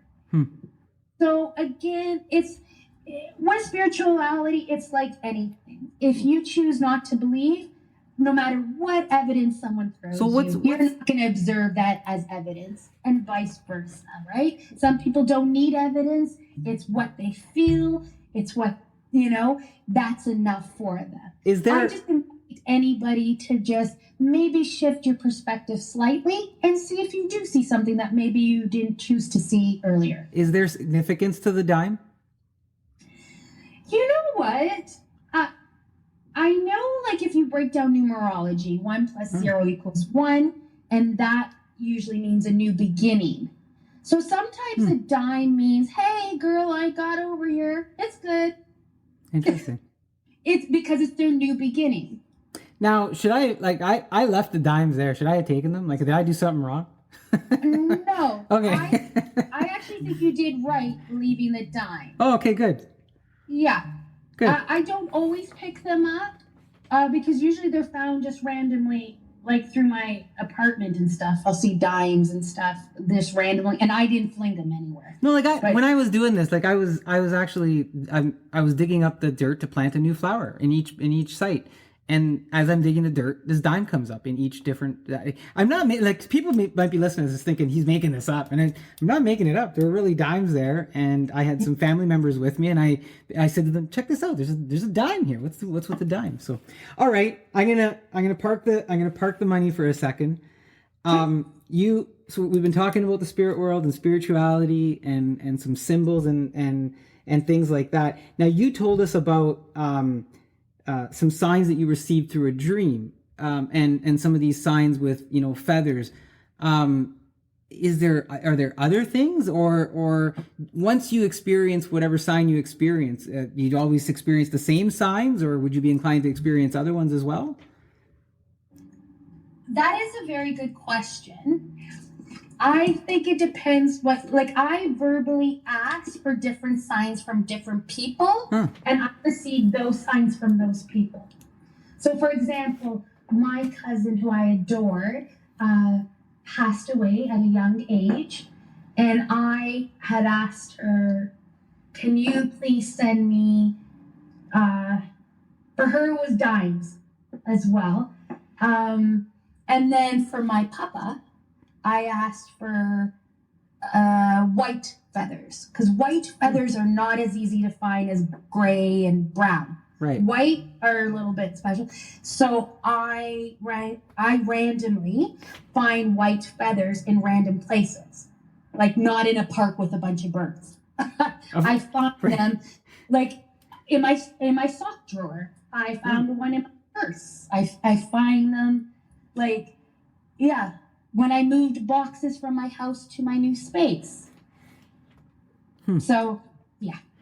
So you've got these signs going on, and you mentioned at the beginning when we first started talking about tarot cards, or I said cards, whichever is the right thing. I'm sure you're going to correct me.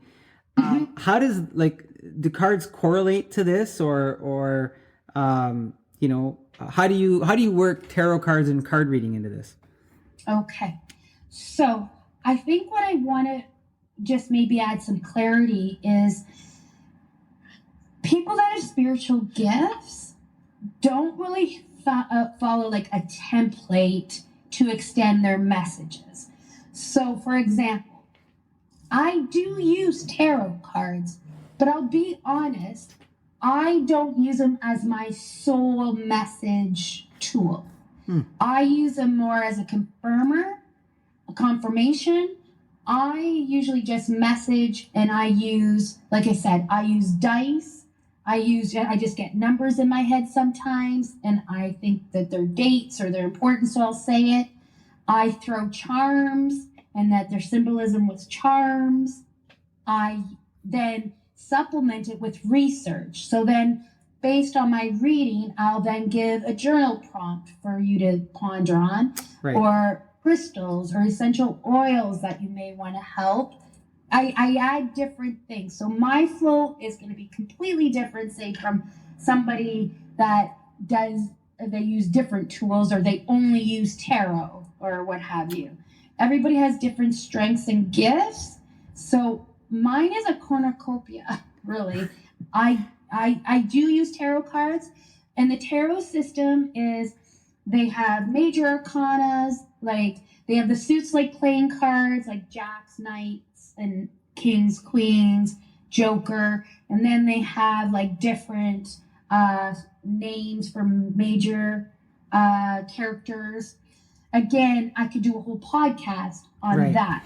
Kim, you're touching a little bit on all the different parts of the card. So what exactly is card reading then? Like what are you what's happening when you use these cards and you're reading them? So when you shuffle and cards come out, what it can tell you is this. It can be based on astrological signs.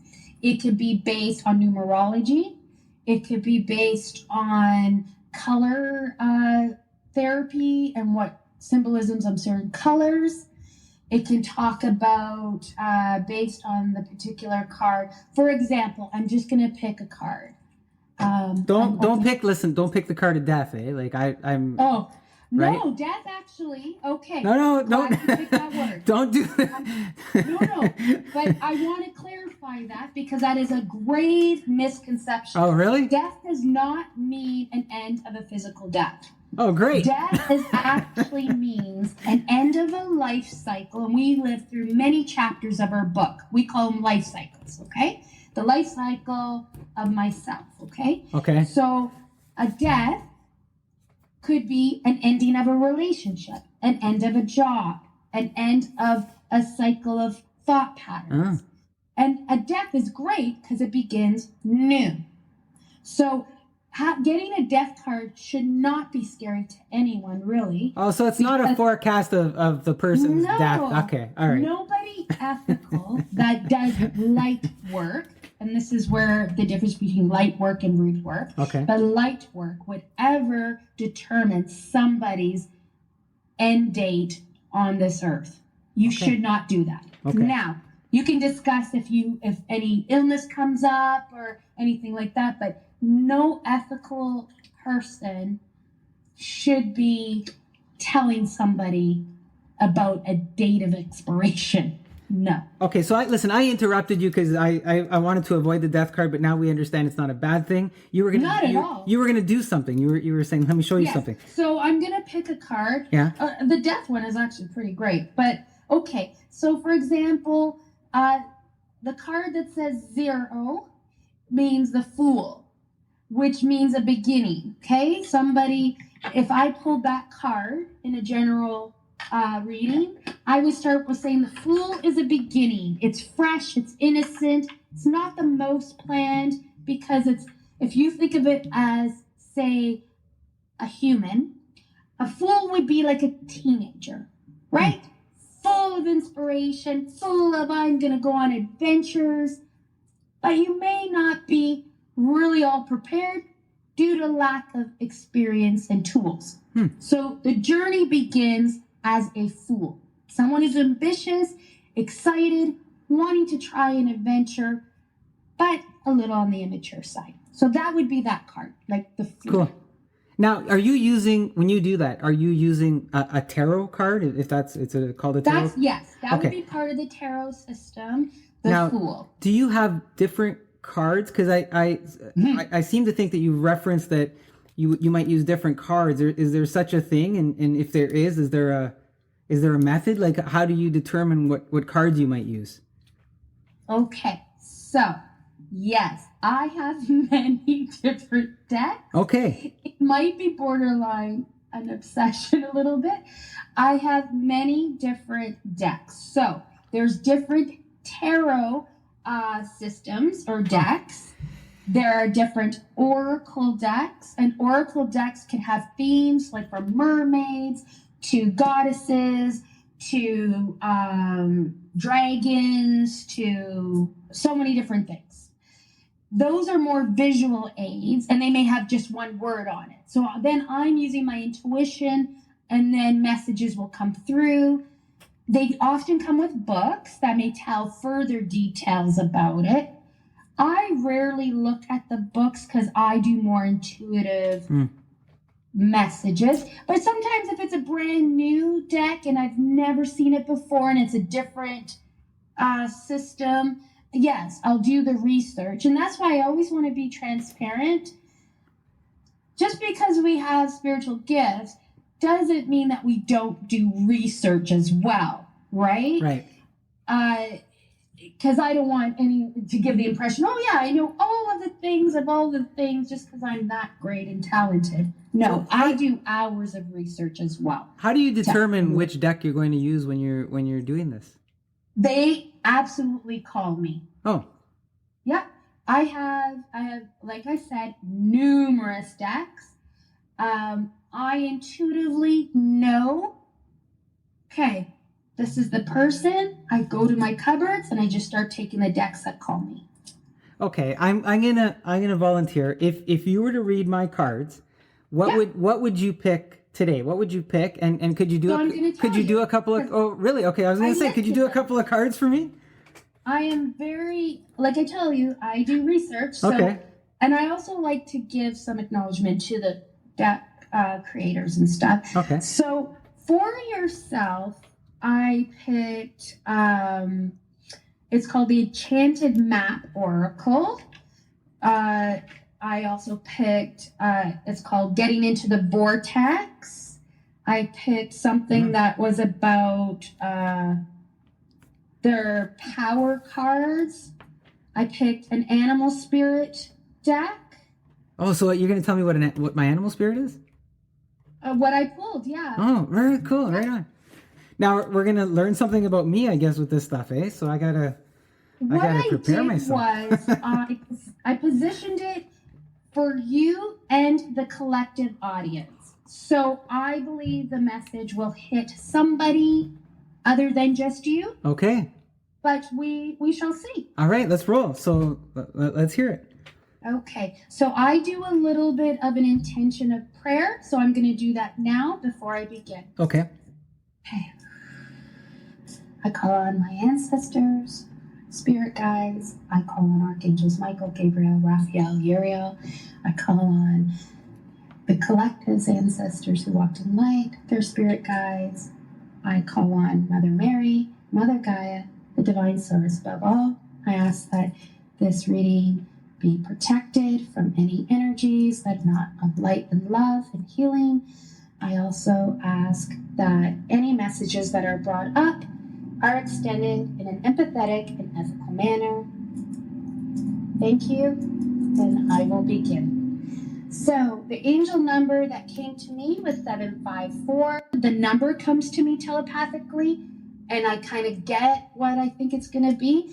But when I did research, angel 754 just means follow the intuitive messages and guidance that you've been receiving regarding making any important changes in your life and lifestyle choices. The efforts that you are going to put forth to achieve your goals are manifesting new opportunities. So, how you're going to know it is a good fit?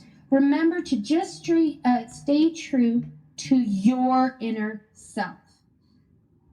That is how it's going to align. Okay. And you need to let go of any ideology, thought patterns that were within your comfort zone that you now have outgrown. Because if you don't do that, you're going to get the same old opportunities. And if you have grown, it won't be a good fit. Got it.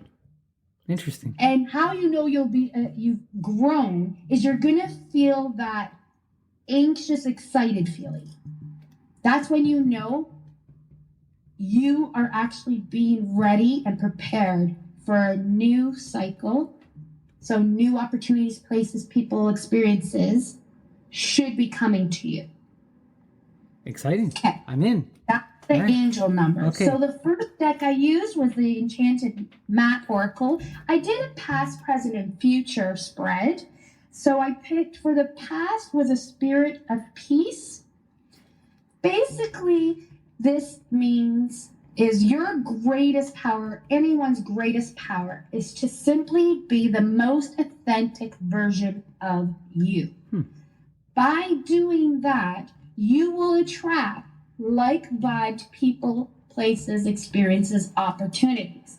It will be a natural synergy of give and take. You will not need to force a fit. The present, it was called dry desert. It means when you consistently put effort towards a goal, there truly needs to come to a time where you detach from the outcome and expectation and let the intention flow. By continuously forcing an outcome, you are stagnating the energy and possible more better fit opportunities to come your way because you are being stagnant and stuck and not growing. The third one that is the future. So the future energy, the card that came up was actually called Heal the Ouch. There's many layers to this particular card. So one is to observe what is making you feel unhealed. Sometimes the word is forgiveness. Forgiveness may be forgiveness at self for maybe not meeting expectations, firm goals that you have set in stone, to allow yourself to breathe, excel, embrace that a perceived failure setback, if the perspective is shifted even slightly, that it actually encourages growth because a lesson could be learned. So to, again, give yourself some breathing room, relax. Don't be so type A, goal-oriented, going, done. I gotta do. Right. No. Now is the time to exhale. You've done the foundation. You gotta let it sit for it to set in stone. That is that one. The other thing is, the other spectrum is a sidebar of forgiveness for others who didn't meet your expectation, who didn't grow along with you, who maybe hurt you in some way, and you're holding on to it, so it's stagnant energy and you're not moving forward because of another's perceived trespass against you. Or it could be not perceived, it could be actual. Either way, it is your power of being your authentic self that would allow you the healing to forgive another and or yourself. Because you're both on journeys of healing, it just might be at different chapters. I went and got into the Vortex deck. I really like this deck because it's great for soul purpose, intention, career, that kind of direction. So the card that I pulled was flawed premises can attract true unwanted evidence. What does that all mean? Well, if you keep telling yourself your truth to be the truth, you say it enough, it does become the truth, even if there's alternate evidence stating otherwise. Which means this: shift what you tell yourself about yourself and or another and or external circumstance. The other thing, the other card I pulled was my true success is measured by my alignment. Do you see a ongoing message so far?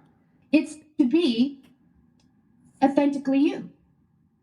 That is how you will receive success. Now, success can mean what you accumulate in your bank account, the things. Right. Success can also be respect of your character from another, how people view you, how you view yourself, most importantly. The way you can gain the most success, by your definition, would be to be the most authentic version of yourself to yourself and to others. What I find interesting about, you keep using the word authentic, and if I can share with you, if it makes sense to you, one of the comments I often receive is that either through the work that I do here or in other parts of my life, that my authenticity is appreciated. That's been a very common theme in my life as of late, where folks will say, "Hey, you're very authentic," or "What you spoke of was very authentic." So I'm smiling a little bit as you're going into some of this discussion about authenticity. So it's kind of interesting. So thank you. And as a person that does know you personally, I completely agree with anyone that describes you that way. You're really one of the most authentic people I know. Thank you kindly. Thank you. You're welcome. So see, what's so nice is these cards came all through, right? I didn't pick these out of the deck and go, oh, I'm going to say this. This all authentically and organically. They flew out as well, which means somebody really wanted these messages to come out. Maybe perhaps somebody in your audience is doubting themselves because maybe they think outside the box or they want to do something out of the box. Maybe they're the family weirdo, right? Right. And everybody else is really corporate and they just want to paint or they want to write or they want to be Cirque du Soleil, right? I hope by this message is to let you know when you are authentically you, you have succeeded. By you being you, you've already succeeded. The power card that I picked, it's called the Power of Surrender cards. It is surrender to miracles. Now, how do we surrender to receiving miracles? We get out of our own way. How do we get out of our own way? We just be the best version that we could be at this moment. We say goodbye to yesterday's version of us because it's past. Good, bad, or ugly cannot be changed. How we embrace the miracle, stay in the now, live according to your authentic truth, let go, and be receptive. Okay. So the animal spirit that has been pulled for you and or the collective audience is the cardinal. So the cardinal equals passion.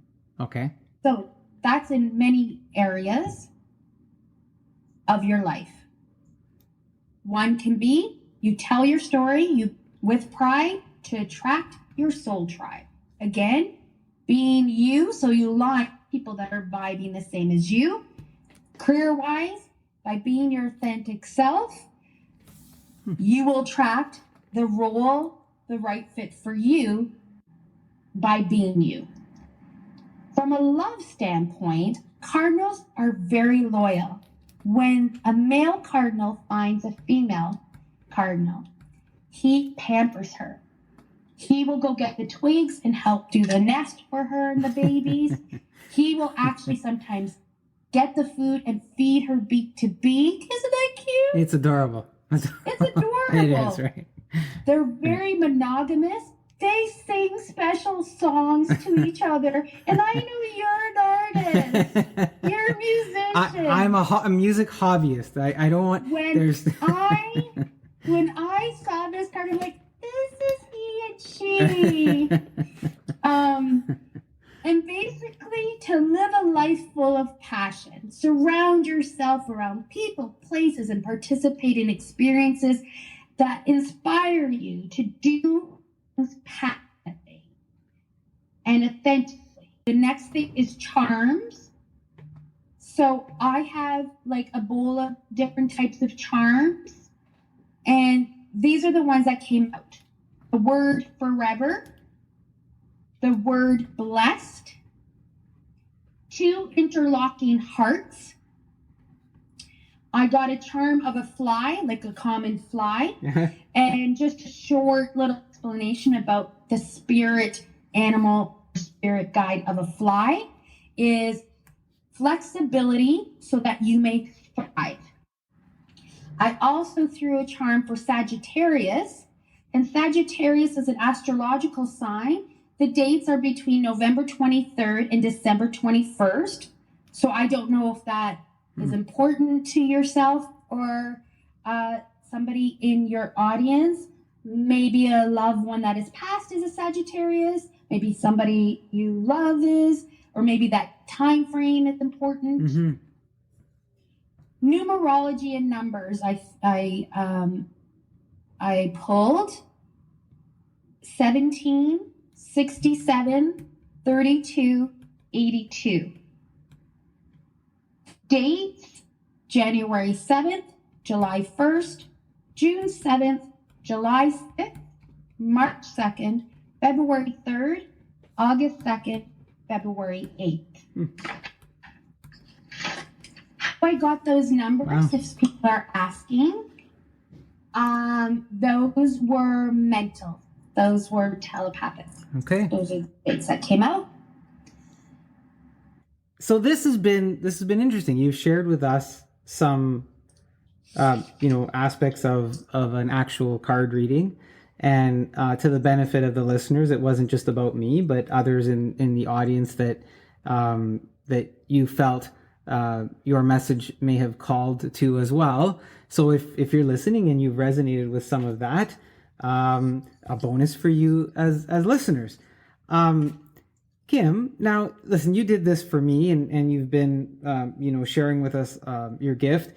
Is like, do you offer this as a like, if someone else actually wanted it as a service, do people reach out to you and say, hey, can you do this for me? Or is this sort of a one-off? Yes, I do offer personal services. I offer a variety of readings and life coaching.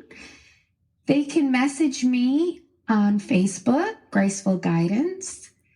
And I do a limited amount due to the energy that it takes. And often I will do like a video style chat reading. And so the connection point is through the Facebook link. I'll put that in the podcast notes, called Graceful Guidance. And then just by messaging you can sort of work out with folks what they're looking for and how that all would sort of shake out when you get together and do that, right? Yes. Awesome. So look, this has all been very interesting. You've taken us through sort of a spirit world, the card reading, and I'm saying card reading, but there was a whole other entire world to that interpretation. Is there anything else that you'd like to leave us with? I would like to thank you, of course, for inviting me on your show and allowing me to extend some of my spiritual gifts and my services. I would like to thank the audience for sticking around if you did. Thank you, Kimberly. There you have it, folks. Kimberley Clement sharing of Graceful Guidance, her skills and gifts with us. If you do want to get in touch with her, look for Graceful Guidance on Facebook. I'll have the link in the podcast notes. Again, thank you so much for doing this, Kimberly. Take care. Take care. Thank you. Well, that was a fun session with Kimberley Clement as we explored the world of spirits and tarot cards and readings, and that you enjoyed that along with me as she did a reading for all of us. Now what I'd like to do is explore some new music, and we're going to go all the way out to British Columbia and hear from Carl Koritko of Quantum Jukebox. Now, Carl is going to provide us with a song called No Love, but before we get to that, I thought I would ask him a couple of questions. So, Carl, what's the story or perhaps inspiration or message that you have behind this song, No Love? Yeah, thanks for having me on your show, Guido. Really appreciate it. The song No Love was written to make the listener think about love in a deep way. The lyric in the song goes, if there is no love, there is no sorrow. If there is no love, there's no tomorrow. So that's meant to contrast the fact that we experience sorrow, which in turn teaches us and makes us appreciate love. Because if we didn't feel the pain of sorrow, we would not know what love truly is. It's a yin-yang thing, I think. Well, that there's certainly some depth to your description of the song, and I always like getting the artist's view on it and where they sat when they were putting together the lyrics and the music. It certainly does have a very unique vibe to it when you hear it that I enjoyed very much, and I'm hoping you're going to enjoy as well. So I was just wondering too, though, can you tell us a little bit about where the song was recorded? Yeah, this song was recorded in my home studio and in Turtle Recording Studio. Drums and vocals were tracked at Turtle, and instruments were recorded in my home studio. Larry from Turtle also mixed and mastered No Love for us and did a great job. Songs sometimes do take on the feel of where they're being recorded. And all I can say is that your studios must be pretty cool, because the song certainly did take on a cool factor. There's a lot going on in this song. Who's playing on it? This track only had one other contributor on it, and that was Greg Delarante. He sang backup harmonies, and all the rest of the tracks were done by me. It was fun and challenging to see this arrangement come to life, and I think it turned out the way I wanted it to, so I'm really happy about that, Guido. This is pretty amazing, folks. When you consider that Carl did the bulk of the work, and you've got some help from Greg, and obviously some mixing from Turtle Studios with Larry. So thank you to these three gentlemen. Let's get to the song. Hope you enjoy it. I know I do. Here is No Love. Underneath the morning sky, I dream as dreams fills my head. Not one could I make sense of.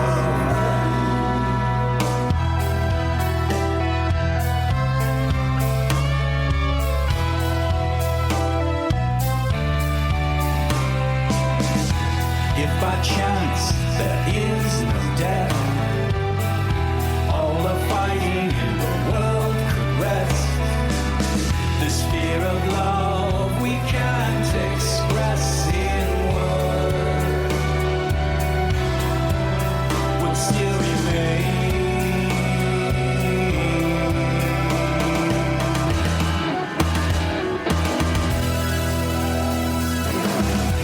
If there is no love, there is no sorrow. If there is no love, there's no tomorrow. Oh, laugh and the world laughs with you.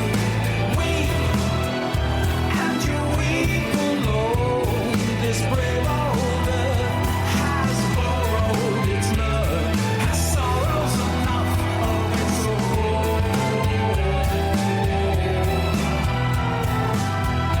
If there is no love, if there is no love,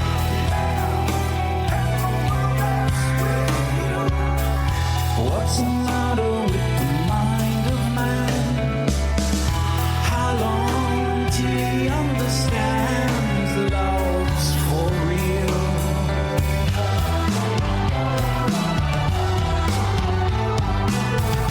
If there is no love,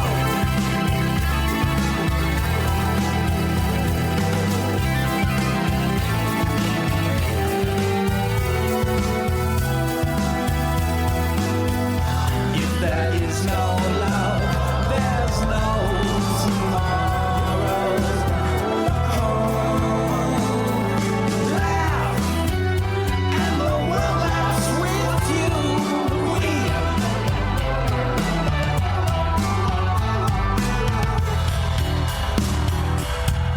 If there is no love,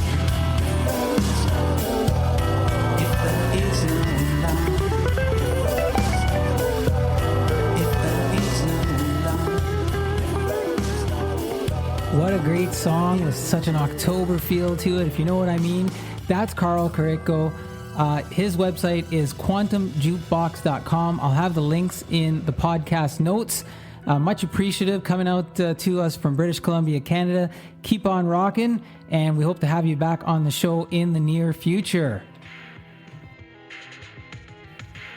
So the next piece is a brief article that talks about misinformation, disinformation, and facts, and I thought it would be worthwhile looking into this at this time based on all of the content that's out there on the internet and on social media these days. Is your opinion supporting misinformation or disinformation? We live in a data-rich world where it is sometimes necessary to comb through that data before we should use it, because it can be misinformation, which is different than disinformation, although both may start with an opinion. The COVID-19 pandemic is a prime example where this happens on a daily basis, contributing to the 1.7 megabytes of data per second each human has created in 2020, as explained by Jacqueline Boulau on Tech Jury, how much data is created every day in 2021. Remember the 3.5-inch floppy disk? That could store 1.44 megabytes of data. So, every second, each of us is generating 1.25 of those disks, or 75 every minute, 4,500 every hour, and 108,000 disks every day. That's a lot of data to create and consume. While an important factor, the focus of this isn't about how much data we create as much as it is how it gets created and consumed as the lines between opinions and fact get blurred. In most of the free world, you can have an opinion without much consequence, other than someone perhaps disagreeing with you as you each stand firm in your views on a given topic with varying degrees of facts or knowledge while trying to convince each other of each view. You can have all sorts of opinions, like the world is flat, that the sky is falling, that COVID-19 is manufactured to control you, and even that 1 + 1 = 3, although none of those may have any factual substance. Opinions can be fun. Opinions can also be foundations for misinformation, where perhaps false information is unknowingly distributed. This happens quite often on social media as data is consumed in short time spans with time pressure anxiety to share and like, as often headlines are the precipice for distribution, without validating the contents that accompany it. What results is the distribution of information that is false. While the person perhaps shared the misinformation without intent, they may have also been careless and lazy, contributing to greater societal divides or other harmful consequences unbeknownst to them. Unfortunately, this can go one step further. There is also an abundance of disinformation on social media. Disinformation is when a person knows that the information they are sharing isn't factual at all, but still decides to share, post, and promote it. Perhaps because it supports their opinion, perhaps because it garners them support with like-minded individuals, or perhaps with pure malicious intent. How can you decipher between misinformation, disinformation, and facts? Sometimes it's not easy and requires some time investment, which is a challenge in our high data volume world with changing trends on a 15-minute to 24-hour cycle, but you owe it to yourself to check what information you're going to allow inside of your head. You check the ingredient label on your grocery items. You check expiry dates on food. You check the label on your prescriptions and whether you believe in vaccines or not. You are also checking what's in them regardless of which side of the argument you reside on. And how far apart are the two data sets? 4. Is the information being presented in a meme, a graphic that is aimed at a specific behavior? 5. Is the text or graphic of the content altered in any way where the font might be different in some parts? 6. Is the text or graphic different than what is on the official website of the individual or organization that is being quoted or referenced? While these are a few safe checks you can leverage, you can also do a few other things if you don't have the time to do these, but have some suspicions about what you saw or read. 1. Don't click like on it, even if it's your friend or family posting it. 2. Don't share it. 3. Don't introduce it into your "hey, did you hear" dialogue throughout your day. The best way to stop the cycle of misinformation and disinformation is to diffuse it, and diffuse the sources. Besides, think of all the digital data and disk junk you'll prevent, contributing to a cleaner data environment. This is an opinion article by Guido Perino of the Go On with Guido podcast. Go On with Guido podcast listeners, welcome back to Four Fans Talk Sports, where everyone here is expressing their opinions as fans, just like you. There are no network obligations, no sponsor pressures, and no product placement, just pure fandomania. I welcome back Brian, Roland, Clark, and myself. Welcome back, everyone. We are in October, and it's NHL season. So our session today is really going to focus on a lot of hockey. But there are a couple of other things that we want to get to as well. Right now, the Blue Jays, they're hot. I think they're 1 or 2 games out of a wild card spot. Anybody following the Jays? Yeah, absolutely. They're one game back, and they're in tight with the Yankees and the Red Sox. They've been seem to be going back and forth. For a while there, they caught up. They were a game ahead, then they slipped a bit. So it's this one's going down to the wire. It might just get me excited again. I haven't really followed a whole lot of the Jays other than, hey, how are they doing sort of thing, but really haven't gotten into player mode of them. I got to tell you, Guido, the Jays some of the Jays are having absolutely exceptional seasons, setting records. Like Vladdy Guerrero has surpassed his father. I think he hit his 45th or 46th home run and surpassed what his father was able to do. Simeon's setting records for second baseman. Springer's back from injury and knocking him out of the park. They're playing exceptional. It's just unfortunate they got off to a bad start at the beginning of the season with some less than stellar pitching, but they seem to have figured that out, and they're making a run for it. Well, maybe isn't their next series here against the Yankees in Toronto? Yeah, that's it. 3 against the Yanks, and if they can take 2 out of 3, they'll be in good. They'll be sitting good. And there's not a lot of games left, right? There's what, 6, 7 games? How many games left? Not a lot. 6. Yeah, 6 games. Yeah. You know what? Even if they don't make it, I'd rather see this. I'd rather see down to the wire fighting, a couple of teams fighting for it to get in. It sounds exciting, right? Yeah, you know what I got to say? The thing that's neat, because I used to watch the Jays back in the old days with Joe Carter and that, and I kind of lost a little bit of interest when Bautista and that, and they kind of drop it. This team is fun to watch, and I don't know, Roland and Clark, if you watch any of the games, you can just see the fun that these guys are having. And I think Vladdy Guerrero has been a big part of that. He introduced, I don't know, there's a tradition of the home run jacket.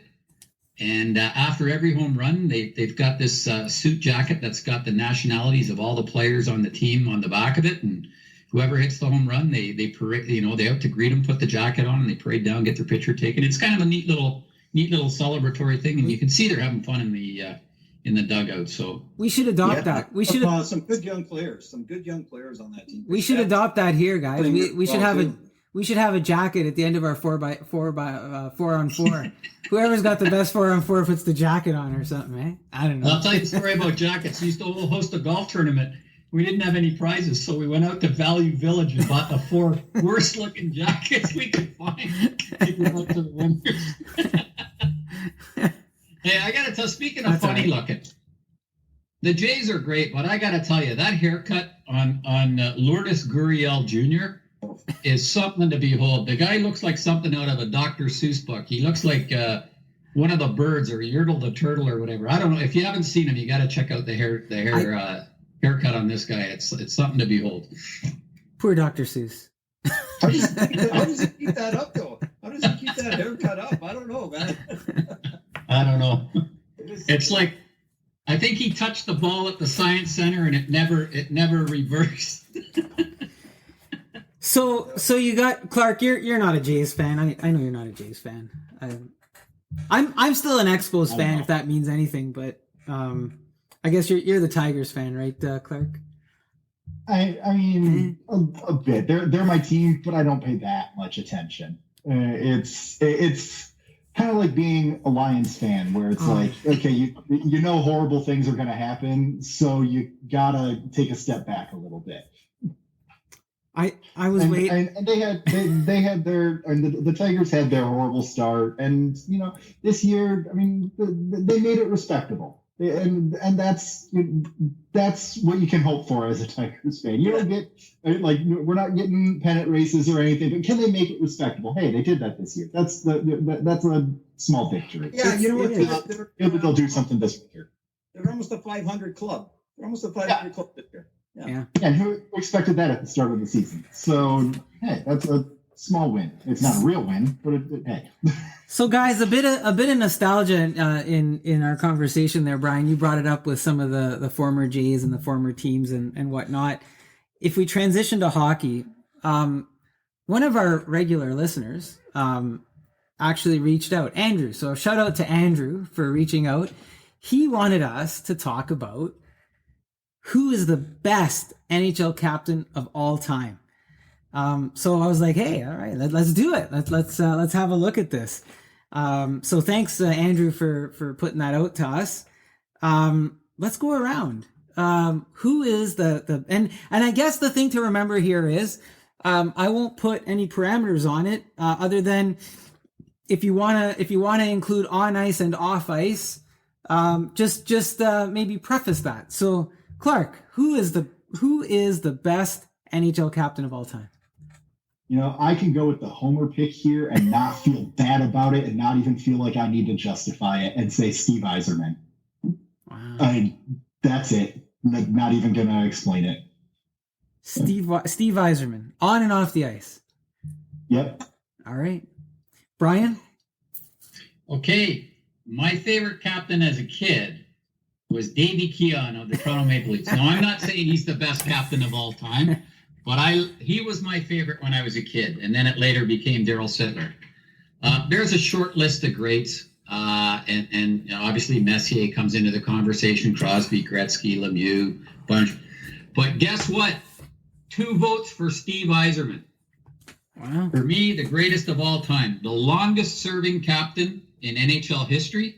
He was made captain when he was 21 in 1986. He served 19 seasons, 1,300 plus games as their captain, and he led the Wings to the Cup in 97, 98, and 2002. Bork's a close one because from the Bruins, he captained the Bruins for 15 years and led them to the playoffs each and every year. Hey, Yzerman jersey. Each and every year, but he never won the ultimate prize. That's why Stevie Y gets my vote. Great guy on the ice and off the ice, and he's a total hockey guy. After he hung up the skates, he was in the front offices of a couple of really good teams. So Stevie Y gets my vote too. So 2 for Stevie. All right. Stevie Y, and Clark's sporting the Stevie Y jerseys there that he's got going on. Look at that, eh? Nice jerseys. Yeah, How about you, Ro? I made a little list, a short list. I went with John Beliveau as number 1, Gretzky, Dennis Potvin, Mark Messier, and Steve Yzerman. When I looked at them, especially Beliveau or any good captain, right? They lead by example. They're talented. They raise the level of everyone's game to their level, or they try to raise them to their own level.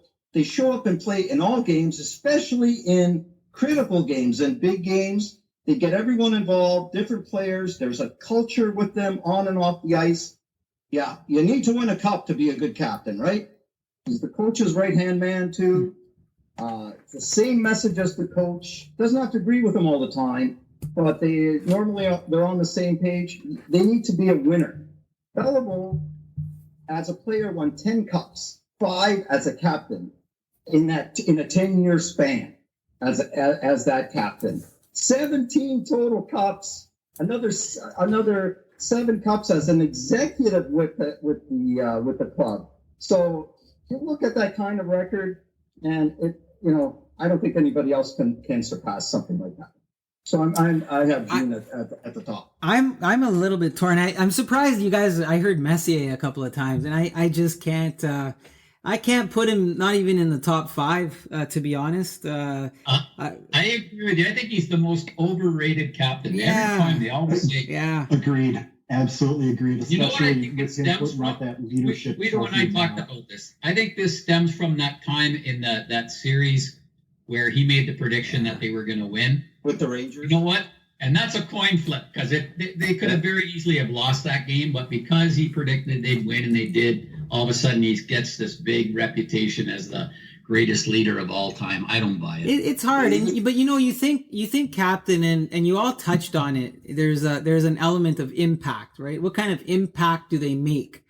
And for me, I start thinking about impact, and I go, well, what kind of impact do they make to the team with their presence? And you got to think of guys like Mario Lemieux, right? When that guy comes back and how he perseveres and does that, but then there's a bigger impact. Like you mentioned Jean Beliveau, and I'm a little bit torn between Jean Beliveau and I'm torn between the Rocket, because, when I consider on and off the ice, it's one thing to lead your team, to the multiple cups, But when you lead an entire province or a country with you, like the Rocket did, right? He changed culture. He changed the way they were viewed and parts of the game. And Brian, I hate to bring the refs into it, but you think back to what was going on with the French players and with what was going on with the Rocket, and he was one of the guys that kind of stood up.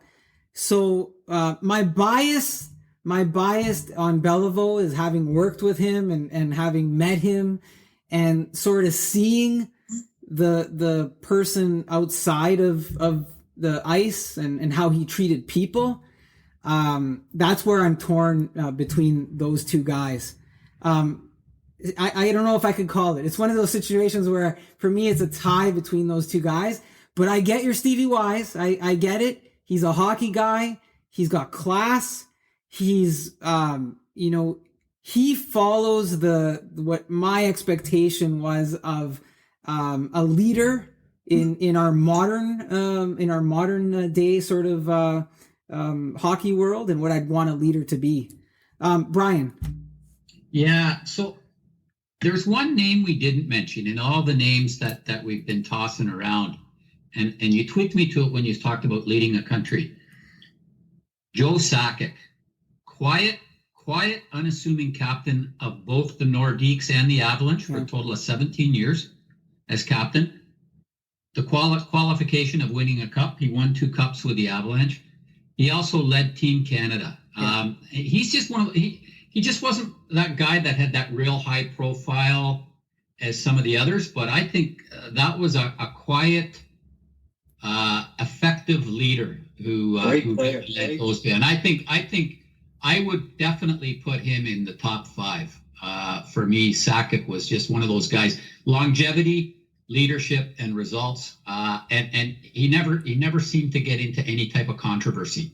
So that's another guy. He was my close second to Stevie Y. See, they all have same thing for me. Yeah, I like as a Red Wings fan, I'm supposed to hate everything Avalanche and all that. I've always loved Joe Sakic. He was a fantastic player, a fantastic captain, and now is a fantastic GM. Clark, you didn't throw Ted Lindsay into the mix. How come? Because I was all in on Yzerman. All in on Yzerman. You know what? Yeah. There's a commonality here, guys. There's a commonality in the guys that we're picking, right? It's really on and off the ice, and we've talked a lot about behavior in our past episodes, right? Yeah, I didn't want to bring it up, but when you guys were talking about when Roland was talking about the 10 cups that the Canadians, I did some research, and apparently they were $3.85 over the cap in 1998. You think of are those Canadian dollars or American dollars? Yeah. You think of Beliveau as a captain, right? 10 years as a captain. He was winning the cup every other year. I know you guys are on the cap issue here. Sorry, I just had to throw that in there. I agree. Beliveau's fabulous captain, and what a classy guy. All I have to say, Brian, is this: it was 3-1. 3-1. It was 3-1. Yeah, I don't get that. What do you mean you don't get it? I'm gonna stop there. All right. I don't know that we've settled on all of us agreeing on who the number 1 all-time captain was, but I think that we agree on some of the qualities of the number 1 captain, and everybody that we've mentioned certainly seems to have those. Sticking with hockey, guys, and we talk about 3 teams a lot because we're sort of fans of them: the Toronto Maple Leafs, the Habs, and the Detroit Red Wings. Just around the Toronto Maple Leafs, there's a lot going on with the team in the off season, or maybe not. They brought in Josh Ho-Sang. They signed him to see how he's going to work out. Didn't quite pan out on the island with New York. They've got a couple of goalies. They've got Campbell and Mrazek. Now some people are saying, hey, 2 backup goalies. There's the Mitch Marner factor. Are the fans tired of Mitch Marner? Austin Matthews hit the ice today. and that's a big surprise. Is he going to be ready for the start of the season? What do you guys think? Where do the Leafs sit? Where do the Leafs sit this year with all the stuff that's going on? Brian? I'll do my best Nunzio from Woodbridge and say they're going to win the cup this year. Hey, listen, it's good to see Matthews back, probably a little earlier, as you said, than most expected. Great to see Tavares playing in the in the season games after getting his bell rung last year in the playoffs. The Josh Ho-Sang one's interesting. I read the interview with him, and this is a guy that's just happy to be playing hockey. Absolutely loves the Leafs, and said he'd do whatever it takes to be there. Whether it pans out or not remains to be seen. But hey, at least he's bringing the right attitude. I think the big issue for the Leafs this year is going to be in net with Freddie Anderson leaving, who was a Class A goalie, but was starting to slide a bit with his level of performance. They got Jack Campbell, who had an amazing run in his start last year, kind of set the record for wins at the start of playing, but then tailed off. And to me, he seems to be a guy that's puts a lot of pressure on himself and plays those head games that goalies sometimes do. They signed Mrazek, they got Rittich. I was surprised they didn't go after David Ayers, the Zamboni driver. I thought that would have been a good signing for the Leafs to go after. But anyway, I think they're good up front. They got good depth in the team as far as on the ice, but at the back end in net remains a big question mark for me. Clark, you followed Mrazek for a while as a Red Wing. What do you think of that?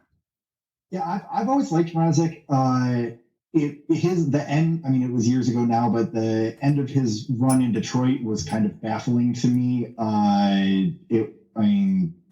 But like I said, that was years ago now. I don't think that the Leafs have upgraded in goal as much as they probably would have liked to, but I don't think that that's a really big weakness either. With the kind of roster they have, especially with their forwards, it might be the weakness on the team. But I think there are a lot of teams that would be, absolutely content with Campbell and Mrazek as their tandem. Is that enough for them to take the next step? And that's really the big question. I kind of lean towards no. I don't see the Leafs. Even anything can happen. Long season, all that stuff. Throw all the caveats in there. They're cursed just like the Lions. There is some of that. There's certainly something to say of all the history they've got to shake off. But looking at other teams in the East, other teams in the Atlantic, I don't really see it happening for them this year. Rolly, you usually troll Leaf fans. What's your take? What's your take on? Players like Ho-Sang, they're on every team. I think every team tries to reach out and find this golden nugget of a player that, hasn't achieved anything with sometimes 2-3 other teams, right? He's 25 years old. Maybe something could happen with him. Like Clark said, maybe it can, maybe it can't. Who knows, right? They'll find out soon enough. The two backup goalies, well, you said two backup goalies. Campbell's a good goalie. I don't know if he's, a number one starter. But both of them, they might have a good season.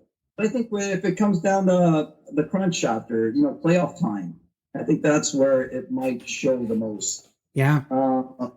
Your other point, Marner getting traded, I don't think so. Dubas loves that guy. Mitch Marner's not going anywhere. I'm giving Mitch Marner half a season. I think that the Toronto Maple Leaf fans are going to they're gonna turn a bit on Mitch this year. I think that you started to see it in the playoffs last year.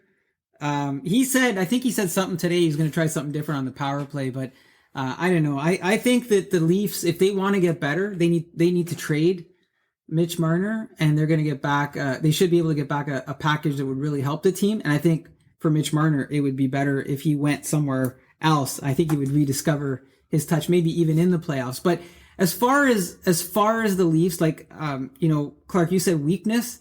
I think it's the first part of that. I think that the Leafs are not, and we saw it in the playoffs.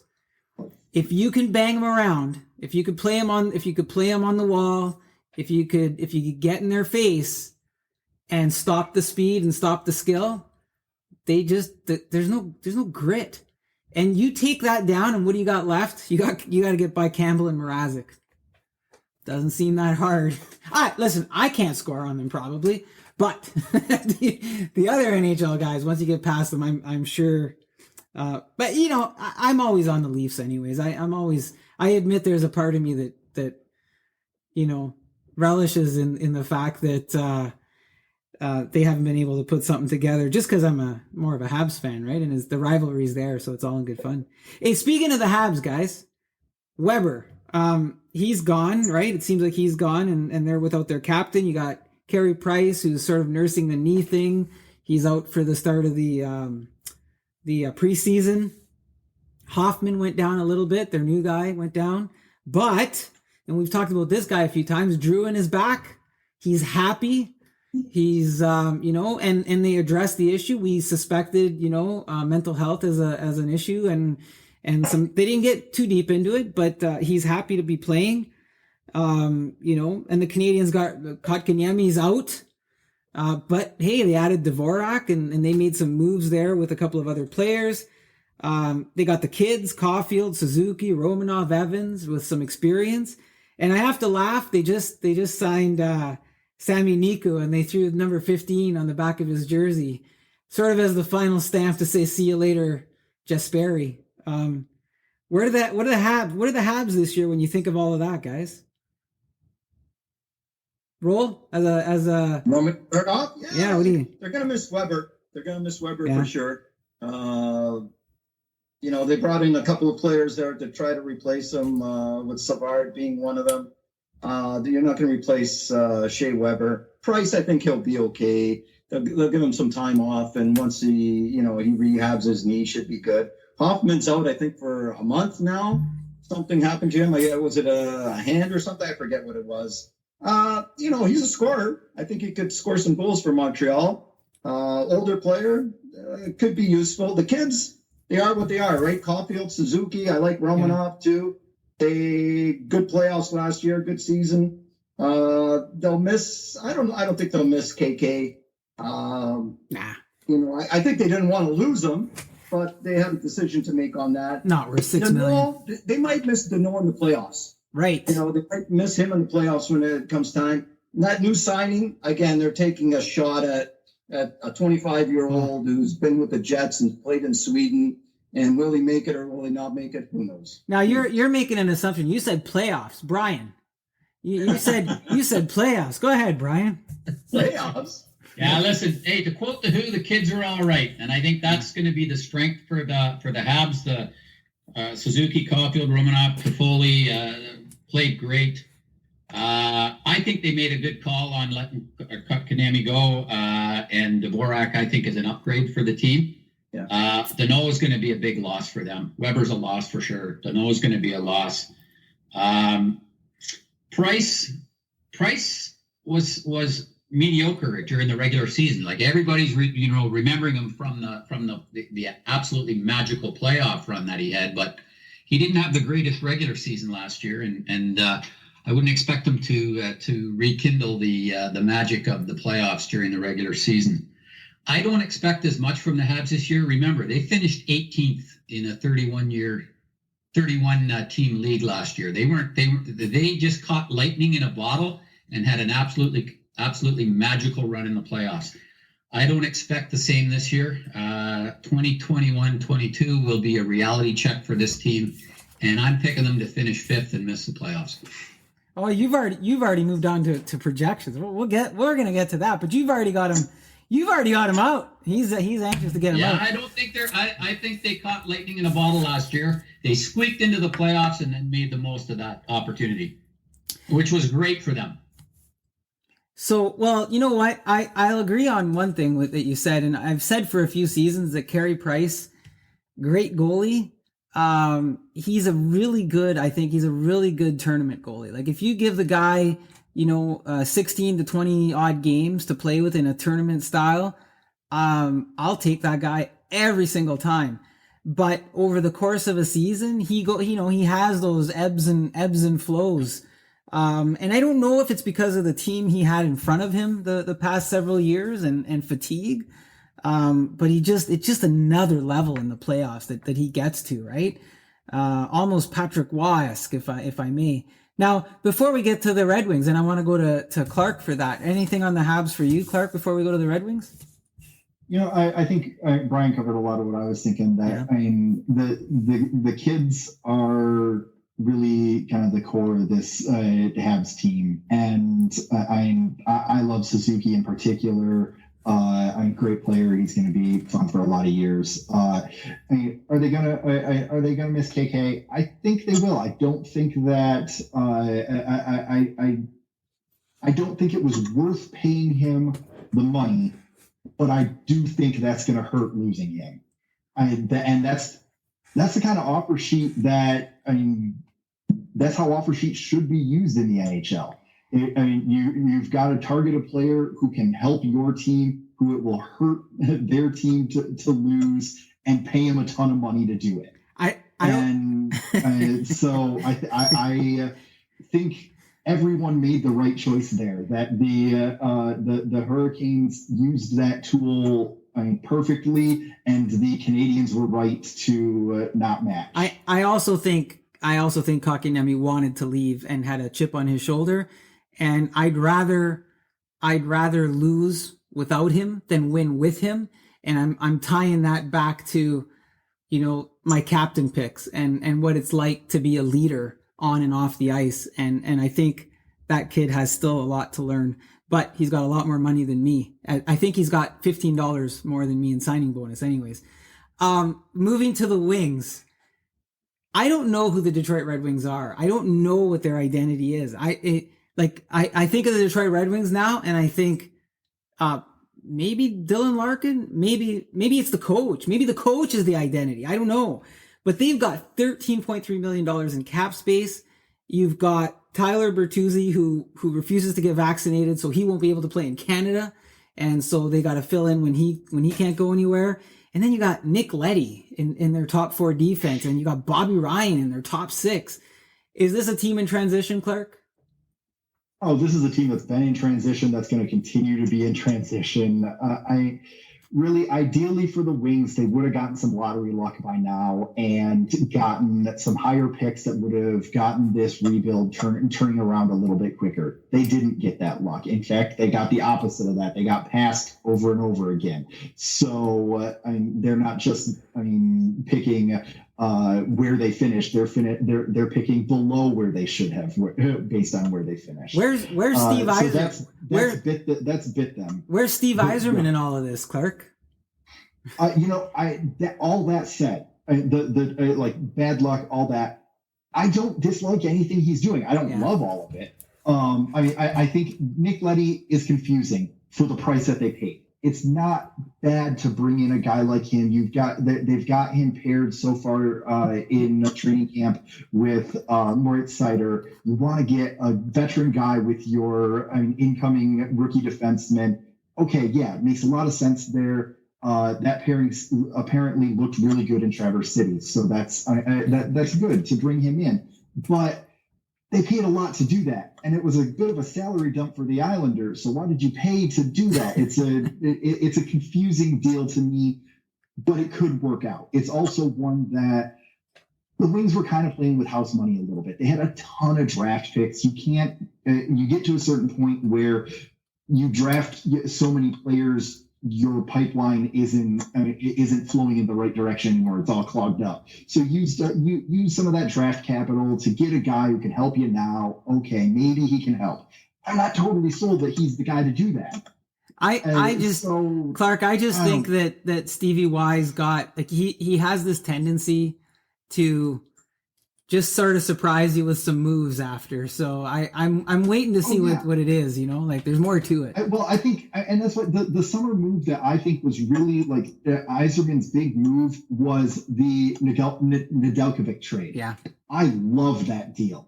I absolutely love that deal. I mean, it could blow up spectacularly. I mean, he's only got 23 games of real experience, but he looked really good in those 23 games. That was worth the chance that they took there. I agree.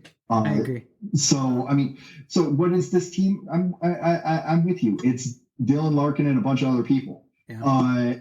But maybe by the end of this season, we'll see what some of those other people are. Right.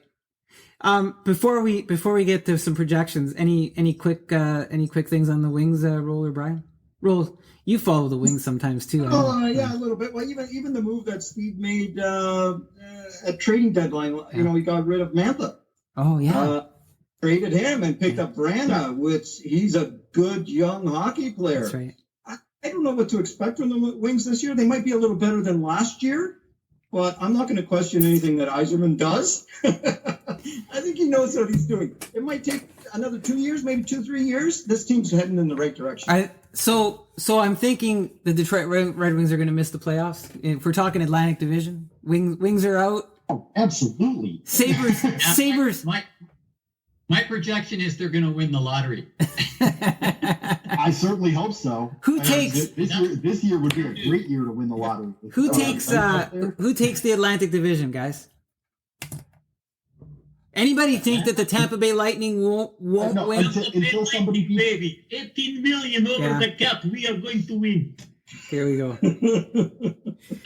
Unfortunately, I think the Lightning are going to take the Atlantic Division. The Canadians, I know a lot of people are counting them out, and just like last year, I don't know if they're going to use that as fuel and back in, but I'm sitting on the fence whether they're gonna make it in there or not as a wild card. Maybe I'm not sure. Who's going to have a good year is Florida. Florida's they're coming on. Florida's coming on, right? Yeah, they really stacked their team too, so they're going to come this year.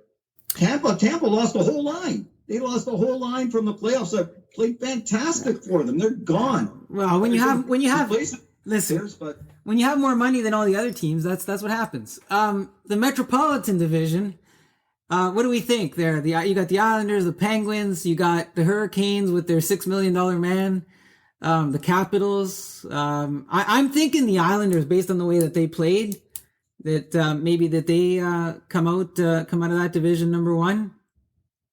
I agree. I see the Isles coming out number one, and I see the Isles also taking the conference as well in the semifinals. Wow, nice. Yeah, I see the Isles as well. Yeah. I'm really curious to see what the Hurricanes could do, especially with their goaltending. I'm curious, not saying that I have expectations, just curious. Yeah.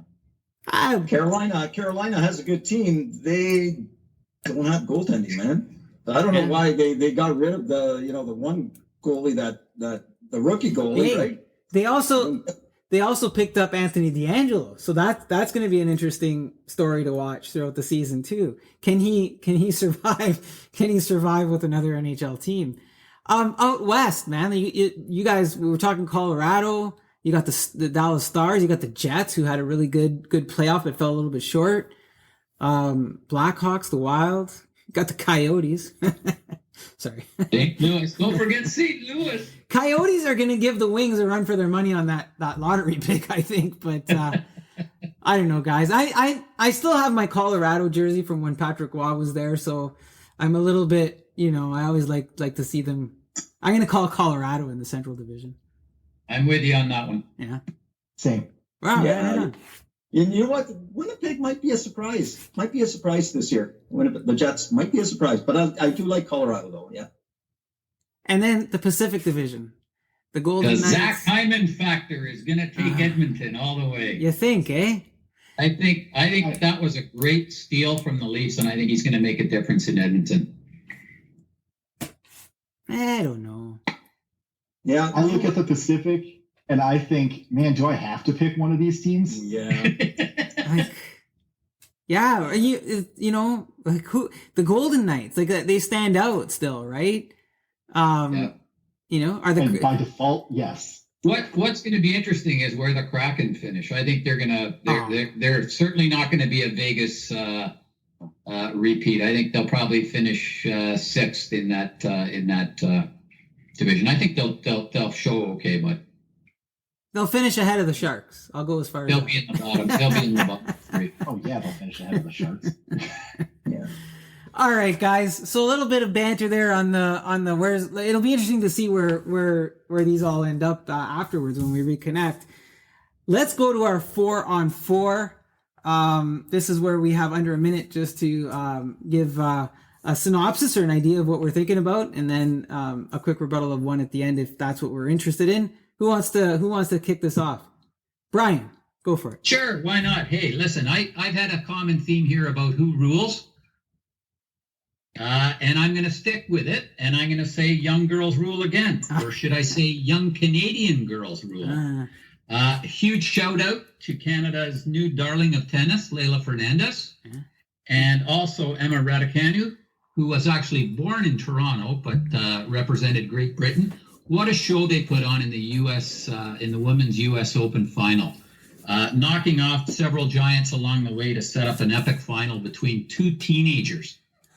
One ranked 73rd and one not even ranked, had to come all the way through qualifying. Emma Raducanu, who ended up winning the tournament.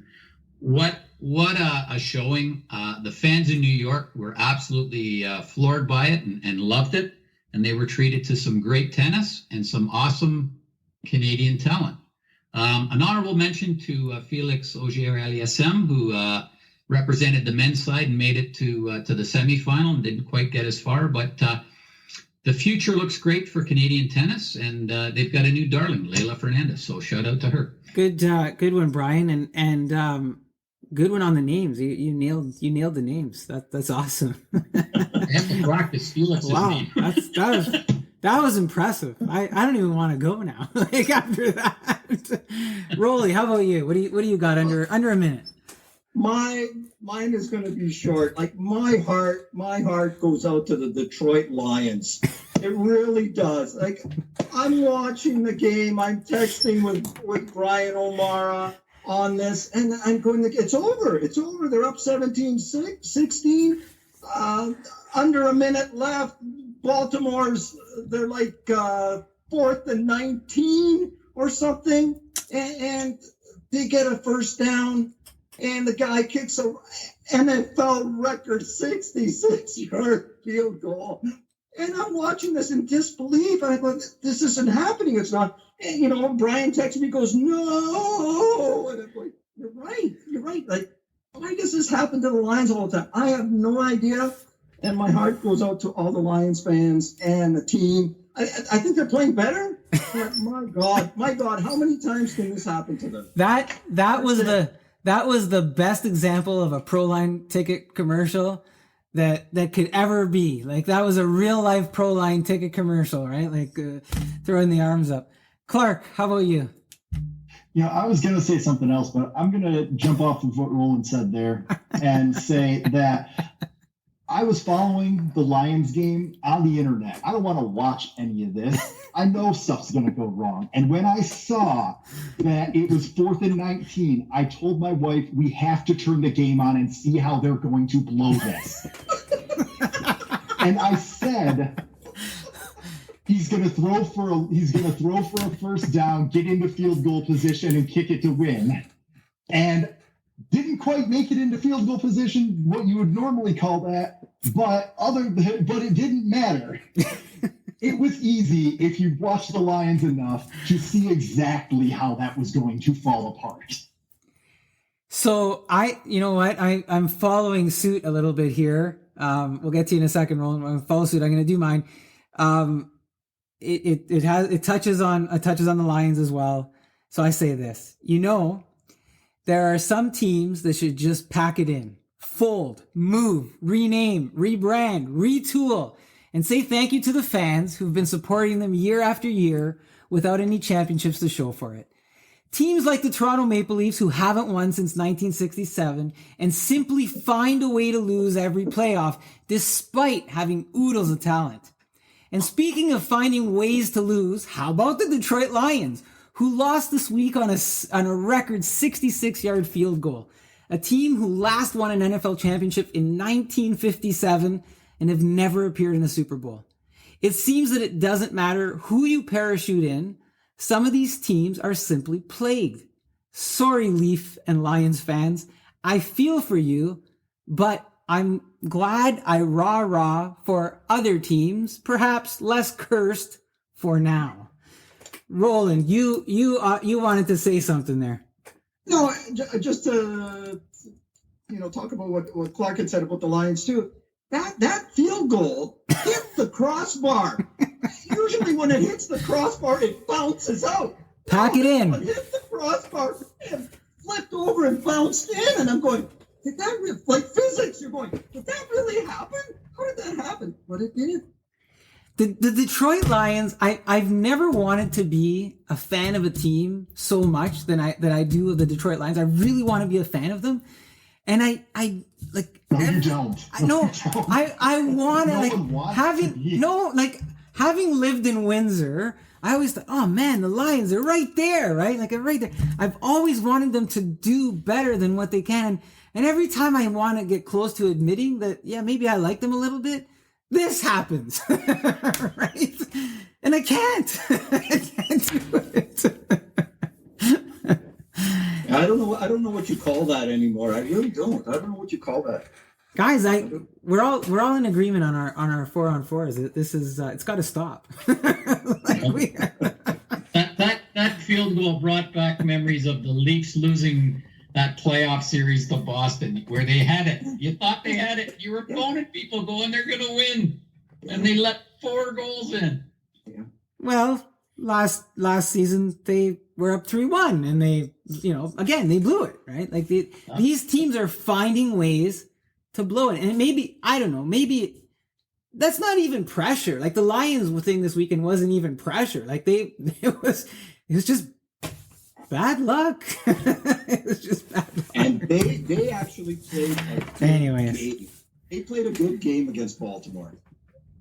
Guys, we're at our time. We had some good chatter this episode. It was fun. We're obviously anxious for the upcoming NHL season. We're going to watch the Lions and other things unfold over the course of the next few weeks, and we'll have some fun there. The next time we talk, November, and we're going to be approaching Christmas, if you could believe it. But hey, happy Thanksgiving. We have it in October, Clark. But we celebrate it twice in my house. We celebrate the Canadian one, and then we also celebrate the American one, just to double the fun or whatever. So, but we'll talk in a few weeks, guys. Thanks for doing this. All right. Sounds good. Okay. Yeah. Take care, everybody. All right. Thanks for joining us, everybody, on the October podcast. I'm going to leave you with another song from Latch. We're heading into fall, cooler weather, but they're going to take us to California. See you, folks, in November. Stay safe, everybody.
It gets me nowhere.